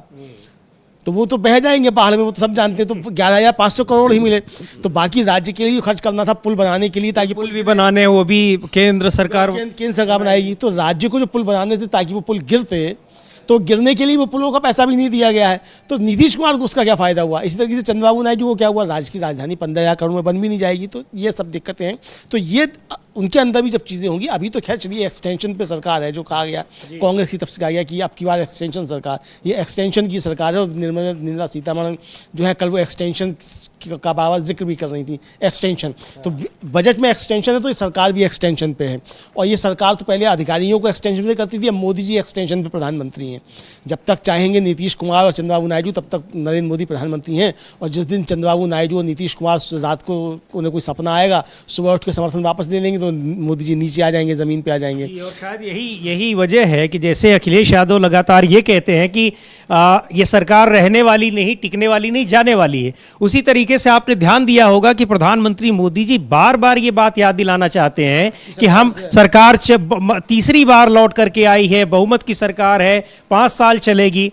100 दिन का एजेंडा चुनाव से पहले ही बना रहे थे, लेकिन 100 दिन का एजेंडा बजट में कहीं नहीं दिखाई पड़ा है कि 100 दिन में क्या करने वाले हैं। इस चीज को लेकर के भी विपक्ष घेर रहा है और सबसे बड़ा आरोप लगा रहा है कि कांग्रेस पार्टी का जो अपना घोषणा पत्र था आपने उसी को कट पेस्ट कर दिया है, उसकी योजनाओं को लागू कर दिया है और चुनाव से पहले उसी की योजनाओं को लेकर के विरोध कर रहे थे। तो पूरी तरह से घिरे दिखाई पड़ रहे हैं और ये दिख रहा है कि सरकार में बने रहने के लिए प्रधानमंत्री जी क्या क्या कर सकते हैं। अगर समीर जी प्रधानमंत्री के चुनावी भाषणों को याद किया जाए तो क्या ये मुस्लिम लीग का बजट है? क्योंकि आपने कांग्रेस के घोषणा पत्र को मुस्लिम लीग का आपने घोषणा पत्र बताया था। तो ये बजट जो आपने कॉपी पेस्ट मारा है उसके वहाँ से लेकर के, और कांग्रेस ने बताया कि कल पी चिदम्बरम ने भी बताया कि क्या क्या चीज़ें उसमें कॉपी की गई हैं। तो ये क्या मुस्लिम लीग का आपने बजट कॉपी किया है? तो ये प्रधानमंत्री को बताना चाहिए, निर्मला सीतारमण बताएं कि आपने क्या किया क्या नहीं किया। समझिए बहरहाल सदन के अंदर चर्चा चल रही है, सत्ता पक्ष वहाँ मौजूद है और हम लोग एक झलक देख लेते हैं कि वहाँ भी जी क्या चल रहा है। एक बार रुख करते हैं राज्यसभा का और देखते हैं कि वहां पर इस समय क्या चल रही है। राज्यसभा और लोकसभा दोनों की कार्यवाही चल रही है और जैसा कि अभी अमलेंदु जी अपडेट दे रहे थे कि ओम बिरला जो स्पीकर हैं उन्होंने कहा है कि लंच भी आज नहीं होगा और बजट पर चर्चा जारी रहेगी। तो एक बार रुख करते हैं जरा सा संसद भवन का। विगत कुछ दिनों में वहां आतंकवादी 28 मारे गए हैं, 28 मारे गए। अब महोदय यह विषय दुख का है कि इस घटनाओं में हमारे उस मुठभेड़ में कुछ हमारे फौज की भी मौत हुई है जो दुखद है, और वह इससे जो आतंकवादी मारे गए हैं उससे अपने जो सैनिक मरे हैं उसकी संख्या बहुत कम है, और बिल्कुल बहुत कम है। और जब मैं इनको मैं बताना चाहता हूं महोदय कि जरा महोदय 2 मिनट समय दिया जाए, इन्होंने बहुत बड़ा विषय उठाया है। महोदय जरा मैं इनको बताना चाहता हूं कि 2014 से 2004 से 14 तक कुल आतंकवादी घटनाएं 7,217 हुआ था, 7,217, और 2014 से 21 जुलाई तक 2259 हुआ है, जो नहीं होना चाहिए, दुखद है, लेकिन उस पर वह राजनीति नहीं करे। आतंकवादी पर जीरो टॉलरेंस है मोदी सरकार की, समाप्त कर देंगे उसको समाप्त कर देंगे, या तो वह जेल में रहेगा और नहीं तो वह जहन्नुम में रहेगा। महोदय मैं बिल्कुल आश्वस्त करना चाहता हूं महोदय, जरा देख ले उस समय कुल मृत्यु जो नागरिकों की हुई थी और सिक्योरिटी की, दोनों मिलाकर इनके जमाने में 2004 से 14 तक 2829 हुए थे, और इन 10 वर्षों में 14 से 21 तक 941 हुए, जिसमें 67% की कमी आई है। और आपराधिक घटनाओं में जो इनका 10 वर्ष था और यह मोदी सरकार का 10 वर्ष है, उनमें उसमें 69% की कमी आई थी। Thank you. नागरिकों की मृत्यु में 80% की कमी आई है और 370 हटने के बाद लगभग 900 आतंकवादी को अपनी सेना ने जम्मू कश्मीर पूरी और पैरामिलिट्री फोर्स ने मारा है। और जब यह उसकी बात करते हैं सुरक्षा की, तो आतंकवाद की नींव तो 1977 के 45 अगस्त को भी देश के बंटवारे के साथ दिया गया था। 370 धारा जिस समय लोगों ने लागू किया था, आतंकवाद की बुनियाद। Okay. You have made your point. आज वहाँ व्यवस्था है, आज वहाँ उद्योग लग रहे हैं, स्कूल खुले हैं, कॉलेज खुले हैं, अस्पताल में मरीजों की संख्या है, बागवानी अच्छे से हो रही है। तो ये राज्यसभा में गृह राज्य मंत्री नित्यानंद राय सवालों के जवाब दे रहे हैं और इस बीच में कांग्रेस नेता राहुल गांधी जो लोकसभा में विपक्ष के नेता हैं, उनका भी स्टेटमेंट आया है, वो भी कुछ कह रहे हैं। सुनते हैं कि राहुल गांधी क्या कह रहे हैं संसद भवन में। So they're not allowing them in. क्या कहा जा रहा है राहुल जी, क्यों नहीं अलाउ किया जा रहा है? आप नेता विपक्ष और आप किसान नेताओं से मिलना चाहते हैं, क्या कहा जा रहा है, क्यों नहीं आने दिया जा रहा किसान? कोई कारण? तो उनको पूछना पड़ेगा। हमने यहाँ इनवाइट किया था अपने ऑफिस में मिलने के लिए, तो यहाँ कहा गया है कि उनको अंदर नहीं आने देंगे, शायद क्योंकि वो किसान है इसलिए यहाँ अंदर अलाउ नहीं कर रहे हैं। तो बाहर मिल लेंगे। राहुल गांधी कह रहे हैं कि उन्हें किसानों से मिलने नहीं दिया जा रहा है, किसान लोग उनसे मुलाकात करने वाले थे लेकिन वहाँ उनको आने नहीं दिया जा रहा है, उनके दफ्तर में उनसे मुलाकात नहीं करने दिया जा रहा है। क्यों नहीं करने दिया जा रहा है, कह रहे हैं कि अब ये तो वही जाने, सरकार जाने। बहरहाल ये संसद की अभी हम कार्रवाई देख रहे थे। राहुल गांधी कुछ और कह रहे हैं, कुछ संसद के मसले पर भी कह रहे हैं, जो बजट है। एक बार हम उसको भी सुनते हैं कि क्या कह रहे हैं। नहीं देते हैं, क्या करें? और आपको सर यही समस्या है। आप हमेशा से किसान और यूथ की आवाज उठाते रहे, लगता है आपको कि ये एक रोकने की कोशिश की जा रही है आपकी मांग को? नहीं, टेक्निकल इशू भी हो सकता है, पता नहीं, देख लेंगे। ओके सर, क्या मांग रहेगी सर? क्या बोल रहे हैं? What are the agenda? आप गेस्ट को नहीं बुला सकते? Discuss it. बजट पे क्या बोलेंगे सर? आपको लगता है कि एड्रेस किया है यूथ को? हो गया, ठीक है। सिक्योरिटी का दिया गया है, कोई और कारण दिया गया राहुल जी? एनी रीजन, कोई रीजन बता रहे हैं क्या वजह? किसान जैसे लोग कोई वजह आपको बताई गई? ये आप प्राइम मिनिस्टर से पूछिए। Rahul ji, will you take this? इसको सदन में उठाएंगे सर? सर आप इसको। So they're not allowing them in. क्या कहा जा रहा है राहुल जी, क्यों नहीं अलाउ किया जा रहा है? आप नेता विपक्ष और आप किसान नेताओं से मिलना चाहते हैं, क्या कहा जा रहा है, क्यों नहीं आने दिया जा रहा किसान? कोई कारण? तो उनको पूछना पड़ेगा। हमने यहाँ इनवाइट किया था अपने ऑफिस में मिलने के लिए, तो यहाँ कहा गया है कि उनको अंदर नहीं आने देंगे, शायद क्योंकि वो किसान है इसलिए यहाँ अंदर अलाउ नहीं कर रहे हैं। तो बाहर मिल लेंगे। तो किसान आने के लिए उनको बुलाया था, मुलाकात के लिए समय दिया था राहुल गांधी ने, लेकिन किसानों को आने नहीं दिया जा रहा है। राहुल गांधी कह रहे हैं कि अब क्यों नहीं दिया जा रहा है, प्रधानमंत्री से पूछिए। उनको लगता है कि पत्रकार प्रधानमंत्री से पूछेंगे, प्रधानमंत्री उपलब्ध होंगे इस सवाल का जवाब देने के लिए। संसद में तो प्रधानमंत्री जवाब देते नहीं है, जैसा कि विपक्ष का आरोप है। तो ये आखिर क्या वजह है कि किसानों को क्यों नहीं मिलने दिया जा रहा है, क्योंकि किसानों से मुलाकात का राहुल गांधी का पहले से ही समय था? देखिए समीर जी, चूंकि किसानों का राहुल गांधी से मिलने का पहले से समय तय था, उनको आना था, किसानों को एंट्री नहीं दी जा रही है और हरियाणा सरकार ने किसानों का रास्ता बंद किया हुआ है। उसके खिलाफ सुप्रीम कोर्ट में आज सुनवाई भी है। हरियाणा सरकार की अपील पे सुप्रीम कोर्ट में सुनवाई होगी। सरकार को किसानों से डर लगता है, चूंकि ये सरकार पूंजीपतियों के हित में काम करती है, ऐसा विपक्ष का आरोप है, तो किसानों से डर लगना लाजमी है। तो राहुल गांधी यही कह रहे हैं कि विपक्ष पत्रकारों ने जब पूछा कि क्यों सुरक्षा का हवाला क्या दिया जा रहा है, तो उन्होंने एक तरीके से एक चुनौती इस मीडिया को भी दे दी कि आप जो सुबह से शाम तक मोदी करते रहते हैं, तो या मोदी से पूछ के बताइए, सवाल उनसे पूछ के बताइए कि 10 सालों में प्रधानमंत्री ने कितने सवालों के जवाब दिए। तो ये सवाल आप मुझसे पूछ रहे हैं, मैं तो नेता विपक्ष हूँ, कि क्यों नहीं मिलने दिया जा रहा है। तो आप ये सवाल जो है जब पूछ करके प्रधानमंत्री शांति से बताइए। तो राहुल गांधी ने मीडिया को भी एक टास्क दे दिया। अब देखना ये कि कौन उनसे पूछ पाता है, कौन नहीं पूछ पाता। और इधर ये खबर जो है कि चूंकि जगन मोहन रेड्डी आज उनकी पार्टी विरोध प्रदर्शन कर रही है जंतर मंतर पर, वहाँ की जो टीडीपी सरकार है उसके खिलाफ, एनडीए की सरकार है, बीजेपी भी उसमें शामिल है, तो उसको लेकर के। लेकिन अखिलेश यादव से उनकी जो मुलाकात हुई है वो मुलाकात बड़ी दिलचस्प है और दोनों की जो तस्वीरें आ रही थी दोनों चर्चा करते हुए, तो इसको किस तरीके से देखा जाए अमलेश जी? देखिए समीर जी, अभी तक जो सूचना है वो सूचना ये है कि वो जंतर मंतर पर जाकर के शायद मिले हैं अखिलेश यादव। अभी पूरी रिपोर्ट आएगी तब हम लोग इसको विस्तार से बताएंगे। जंतर मंतर पे आज प्रदर्शन था वाईआरसीपी कांग्रेस का, वो उनके सब विधायक और सांसद जो दिल्ली आए हुए हैं कि जिस तरीके से वहाँ चंद्रबाबू नायडू की सरकार जो है वो व्यक्तिगत खुन्नस निकाल रही है जगन मोहन रेड्डी से, ये उनका जगन मोहन रेड्डी का आरोप है। और आंध्र प्रदेश में अराजकता है उसके खिलाफ ये आए हुए हैं यहाँ पर प्रदर्शन करने के लिए, तो जाकर के मिले हैं अखिलेश यादव। ये अखिलेश यादव का मिलना जो है बहुत महत्वपूर्ण है समीर जी, चूंकि ये सदन के अंदर क्या समीकरण होगा विपक्षी दलों के साथ और सदन के बाहर क्या होगा, क्या नए समीकरण बनेंगे, इंडिया का विस्तार होगा, कुछ नए दल जुड़ेंगे।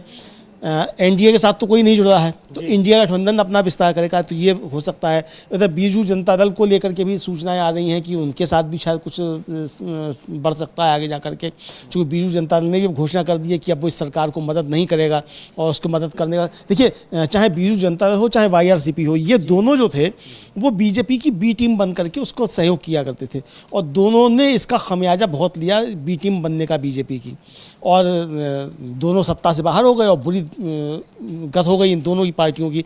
तो ये अब अपने लिए रास्ता तलाशना है। जाहिर सी बात है कि कांग्रेस से सीधे सीधे बात करने की स्थिति में ये दल भी नहीं है, तो अखिलेश यादव को शायद कांग्रेस की तरफ से भी लगाया गया होगा कि आप लोग ऐसे दलों से बातचीत कीजिए जो कांग्रेस से सीधे बात नहीं कर सकते या कांग्रेस उनसे बात करना नहीं चाहती, लेकिन व्यापक एक परिदृश्य के तौर पे और इंडिया गठबंधन को मजबूत करने के लिए और इसका दायरा बढ़ाने के लिए इन दलों के साथ भी बातचीत की जाए ताकि और विस्तार इंडिया गठबंधन का हो और सरकार के लिए सदन के अंदर मुसीबतें बढ़ें।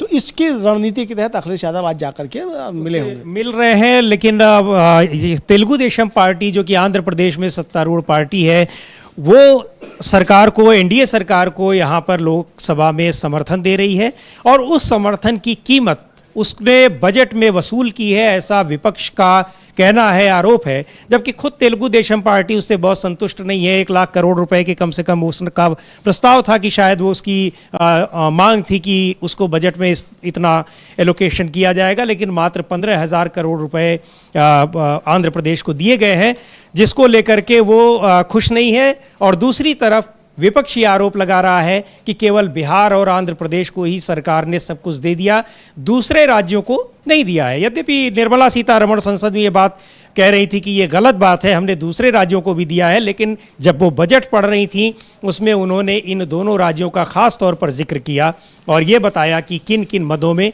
क्या क्या पैसा दिया गया है। तो विपक्ष कैसे मानेगा, क्योंकि कल तक तो यही पता चला था और सबके पास तो बजट की कॉपी थी नहीं। आप जो पढ़ रही थी उसी को लोग जान रहे थे, उसमें किसी भी दूसरे राज्य का, यहाँ तक कि एनडीए शासित राज्य का भी कोई जिक्र नहीं था। देखिए समीर जी, और यहाँ एक महत्वपूर्ण बात यह है कि उन राज्यों का तो जिक्र था ही नहीं, तो इस पर तो चर्चा है भी। अखिलेश यादव की जो जगन मोहन से मुलाकात है, इसको आप इस तरीके से समझिए। जी, अखिलेश यादव कुछ बोल भी रहे हैं, एक बार सुना जाए कि जगन मोहन रेड्डी से मुलाकात के बाद वो क्या कह रहे हैं। जो बजट पेश हुआ है, इस बजट से दिखाई दे रहा है कि सरकार कितनी कमजोर है।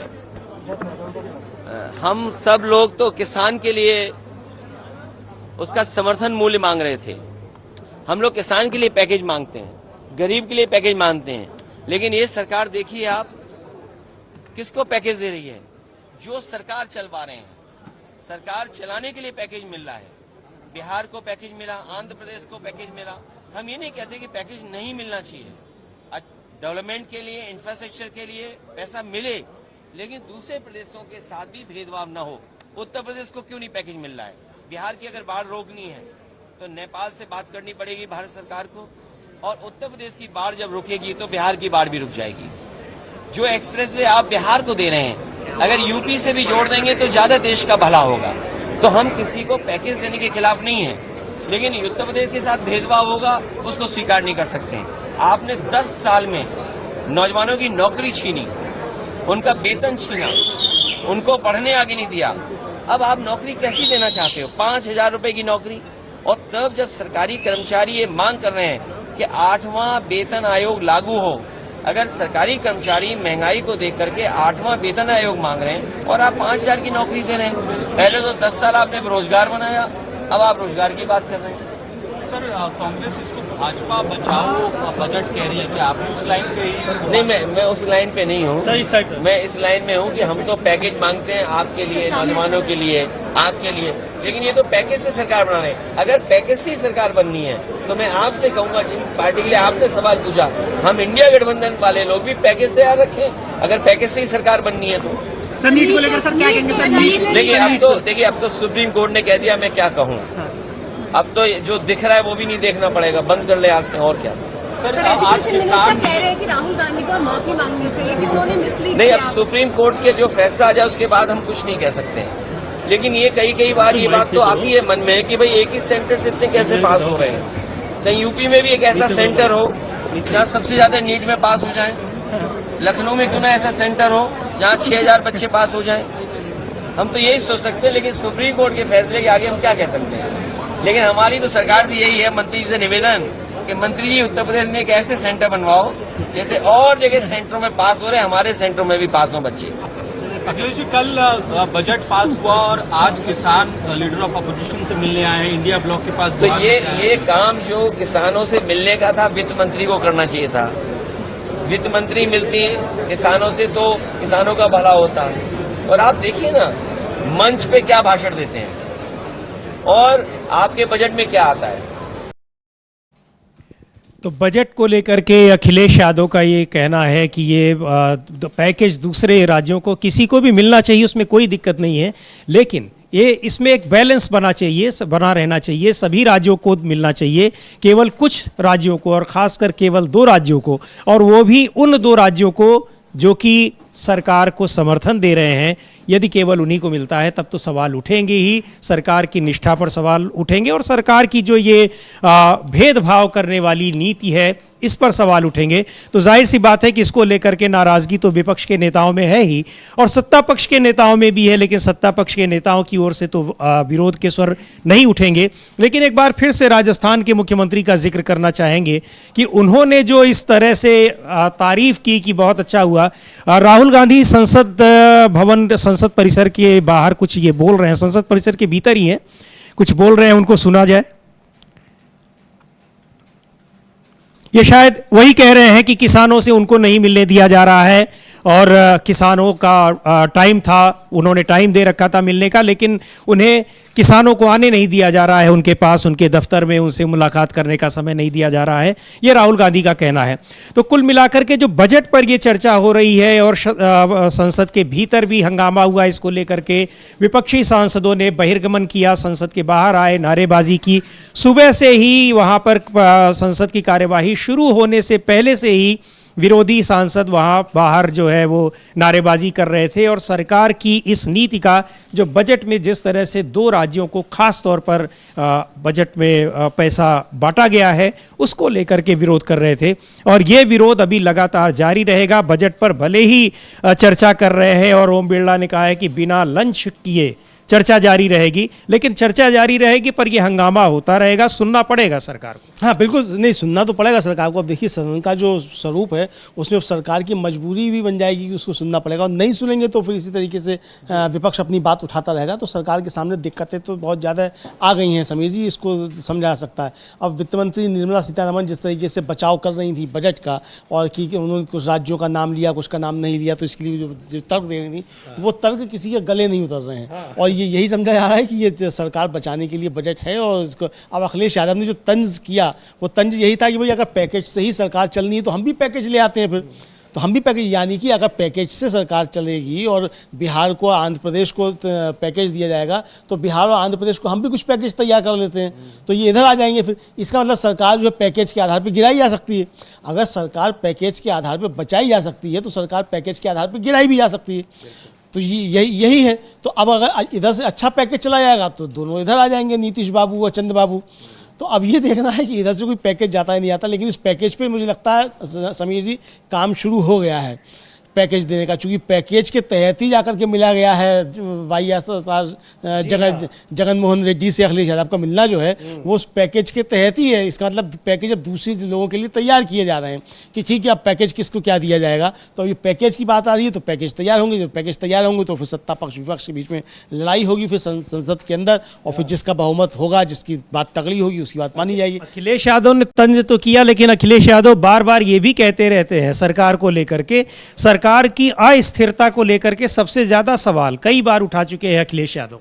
नहीं बिल्कुल, और देखिए अखिलेश यादव भी सवाल नहीं उठाते रहते हैं, लालू प्रसाद यादव ने भी कहा, उन्होंने तो हालांकि अगस्त का समय दिया हुआ, अगस्त में सरकार गिर जाएगी। अब देखना है कि अगस्त में गिरती है कि नहीं गिरती है। उधर ममता बनर्जी ने भी कहा कि यह अस्थिर सरकार है। जब वो मुंबई गई थी उद्धव ठाकरे के साथ, जब प्रेस से बातचीत कर रही थी, उनसे सवाल पूछा गया कि साहब ये तो स्थिर मतलब मोदी जी कह रहे हैं स्थिर सरकार है, तो उन्होंने पूछा कि कैसे स्थिर सरकार है, कहाँ से स्थिर सरकार है, मतलब उन्होंने भी कहा कि अस्थिर सरकार है, उन्होंने कहा कि सरकार गिर जाएगी। तो ये सरकार गिर जाएगी ये तो सब समझ रहे हैं, मोदी जी भी समझ रहे हैं समीर जी, ऐसा नहीं कि मोदी जी नहीं समझ रहे हैं। तभी तो उनको बार बार कहना पड़ रहा है कि 5 साल चलेगी, फिर तीसरी बार आई है सरकार, बहुमत के साथ हम सरकार चला रहे हैं। ये नहीं बताते हैं कि बहुमत हमारा कहाँ है, 303 सीटें हमारी 17वीं लोकसभा में थी, अब हमारी 240 सीटें हैं। इस बात का जिक्र वो नहीं करते। हाँ, इस बात का जिक्र नहीं करते। कल हम लोगों ने उनका सुनवाया भी था प्रियंका चतुर्वेदी का कि भाई आप जो थे 370 की बात करते थे और आप जो है 303 पे 300 इस पे आए 240 पे आके आप सिमट गए हैं। आप तो अपने ये अमलेंदु जी, ये अखिलेश यादव वहां पर जब जगन मोहन रेड्डी से मिलने गए हैं वहां वो कुछ बोले हैं, सुनते हैं हम ये क्या कह रहे हैं। मैं जगन जी का धन्यवाद देना चाहता हूं कि उन्होंने अपने इस धरने के कार्यक्रम में मुझे बुलाया है, और इस धरने के कार्यक्रम में मैं ना आता और जो मैंने फोटोग्राफ्स या वीडियोस देखे हैं शायद मैं सच्चाई नहीं जान पाता। पॉलिटिक्स में कभी आप सत्ता में रहते हैं, कभी सत्ता से बाहर चले जाते हैं। मैं इतना ही कहना चाहता हूं, ये देख करके जो लोग सरकार में हैं उन्हें सादगी रखनी चाहिए, दूसरे लोगों की सुनना चाहिए, दूसरे लोगों की जान नहीं लेनी चाहिए। जो तस्वीरें और जो वीडियो देखने को मिल रहा है कि जब से सरकार में आए हैं कि उन्होंने दूसरे लोग जो पॉलिटिकल लोग हैं उनके साथ अन्याय करना शुरू किया है। जान लेना, खुली सड़कों पर मारना, उनकी प्रॉपर्टी का नुकसान पहुंचाना, और अगर उनसे जुड़े हुए लोग हैं उनके खिलाफ भी कानूनी कार्रवाई करना, झूठे मुकदमे लगाना। जो जनप्रतिनिधि रहे हैं, जो इलेक्टेड मेंबर्स रहे हैं, उन पे भी जानलेवा हमला करना, ये कहीं भी स्वस्थ लोकतंत्र में और स्वस्थ लोकतंत्र का परिचय नहीं हो सकता है। ये सही है कि कल तक जगन जी मुख्यमंत्री थे, आज वो मुख्यमंत्री हैं। ये जरूरी नहीं है कि कल वो मुख्यमंत्री रहें और कल जगन मुख्यमंत्री न बन जाएं। और बुलडोजर का जो कल्चर डेमोक्रेसी में आया है, हम समाजवादी लोग कभी स्वीकार नहीं कर सकते हैं। आखिरकार इन सरकार ये कर करके क्या मैसेज देना चाहती है? सरकार क्या डराना चाहती है? लोग खुशी से जुड़े, डर के न जुड़े। लोकतंत्र की जीत तभी होगी या अच्छा मुख्यमंत्री वही माना जाएगा जो डराए नहीं, और जो डराने वाले लोग हैं वो बहुत दिन सत्ता में नहीं रहते हैं। डराने वाले लोग सत्ता से बाहर जाते हैं। और मैं धन्यवाद देना चाहता हूं जगन और उनके पार्टी के वर्कर्स के, जो हिम्मत से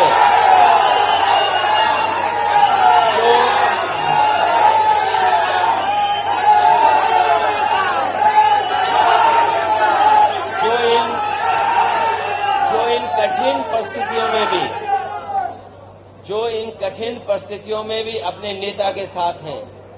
और मैं देख रहा हूं कि जगन जहां नेता हैं लेकिन वो अपने वर्कर के बीच में हैं। जो नेता वर्कर रहता है वो नेता हमेशा बना रहता है। आज वर्कर्स के लिए लड़ रहे हैं, यही वर्कर्स हैं जो कल आपको। तो अखिलेश यादव ये बता रहे हैं जगन मोहन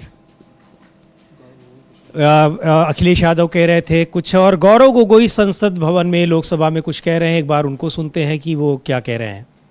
कोर्स एक समान नज़र से नहीं देख सकते हैं और इसीलिए ये जो भी लोग हैं जिन्होंने सिर्फ 18 महीने किया है, इनको अब हम नौकरी नहीं चलाने दे सकते हैं। तो ये लोग अब कहाँ जाएं? इन्होंने सरकार का इश्तिहार देकर डिप्लोमा कोर्स में भर्ती हुए, इन्होंने सरकार का रवैया मानते हुए 18 महीने कंप्लीट किए और फिर सुप्रीम कोर्ट का रूलिंग आ गया कि नहीं, अब 18 महीने पर्याप्त नहीं है, तो कहाँ जाए? तो मैं चाहता हूं कि केंद्र सरकार, MHRD, शिक्षा विभाग इन बच्चों का संज्ञान ले। लगभग 12 लाख छात्र हैं, काफ़ी ज़्यादा असम से भी है, उत्तर पूर्वांचल से हैं, उत्तराखंड से है, तो इनको न्याय दे। एक गजट नोटिफिकेशन अगर MHRD निकाल लेगा तो इन 12 लाख छात्रों को इंसाफ मिलेगा। धन्यवाद। धन्यवाद। माननीय सदस्य doctor Hemant Vishnu सबरा ji.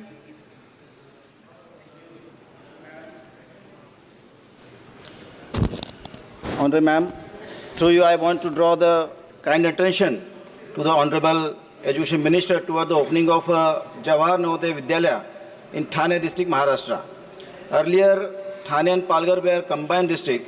In the same district, Jawahar Navodaya Vidyalaya was established in Palghar in the year 1987. At that time, तो संसद की कार्यवाही आप देख रहे थे। अभी कांग्रेस नेता गौरव गोगोई बोल रहे थे। अखिलेश यादव को सुना हमने, जो कि जगन मोहन रेड्डी के धरने में शामिल हुए जंतर मंतर पर, और उनका ये कहना था कि सरकारें ये पार्टी को भेदभाव करके कार्यवाही न करें। वहाँ पर चूंकि उत्पीड़न का आरोप लगाया है जगन मोहन पार्टी की नेताओं ने कि उनके खिलाफ जो है जानबूझ करके सरकार, तेलुगु देशम पार्टी की सरकार उत्पीड़न कर रही है। उसी बारे में अखिलेश यादव का ये कहना था कि सरकारें आती जाती रहती हैं।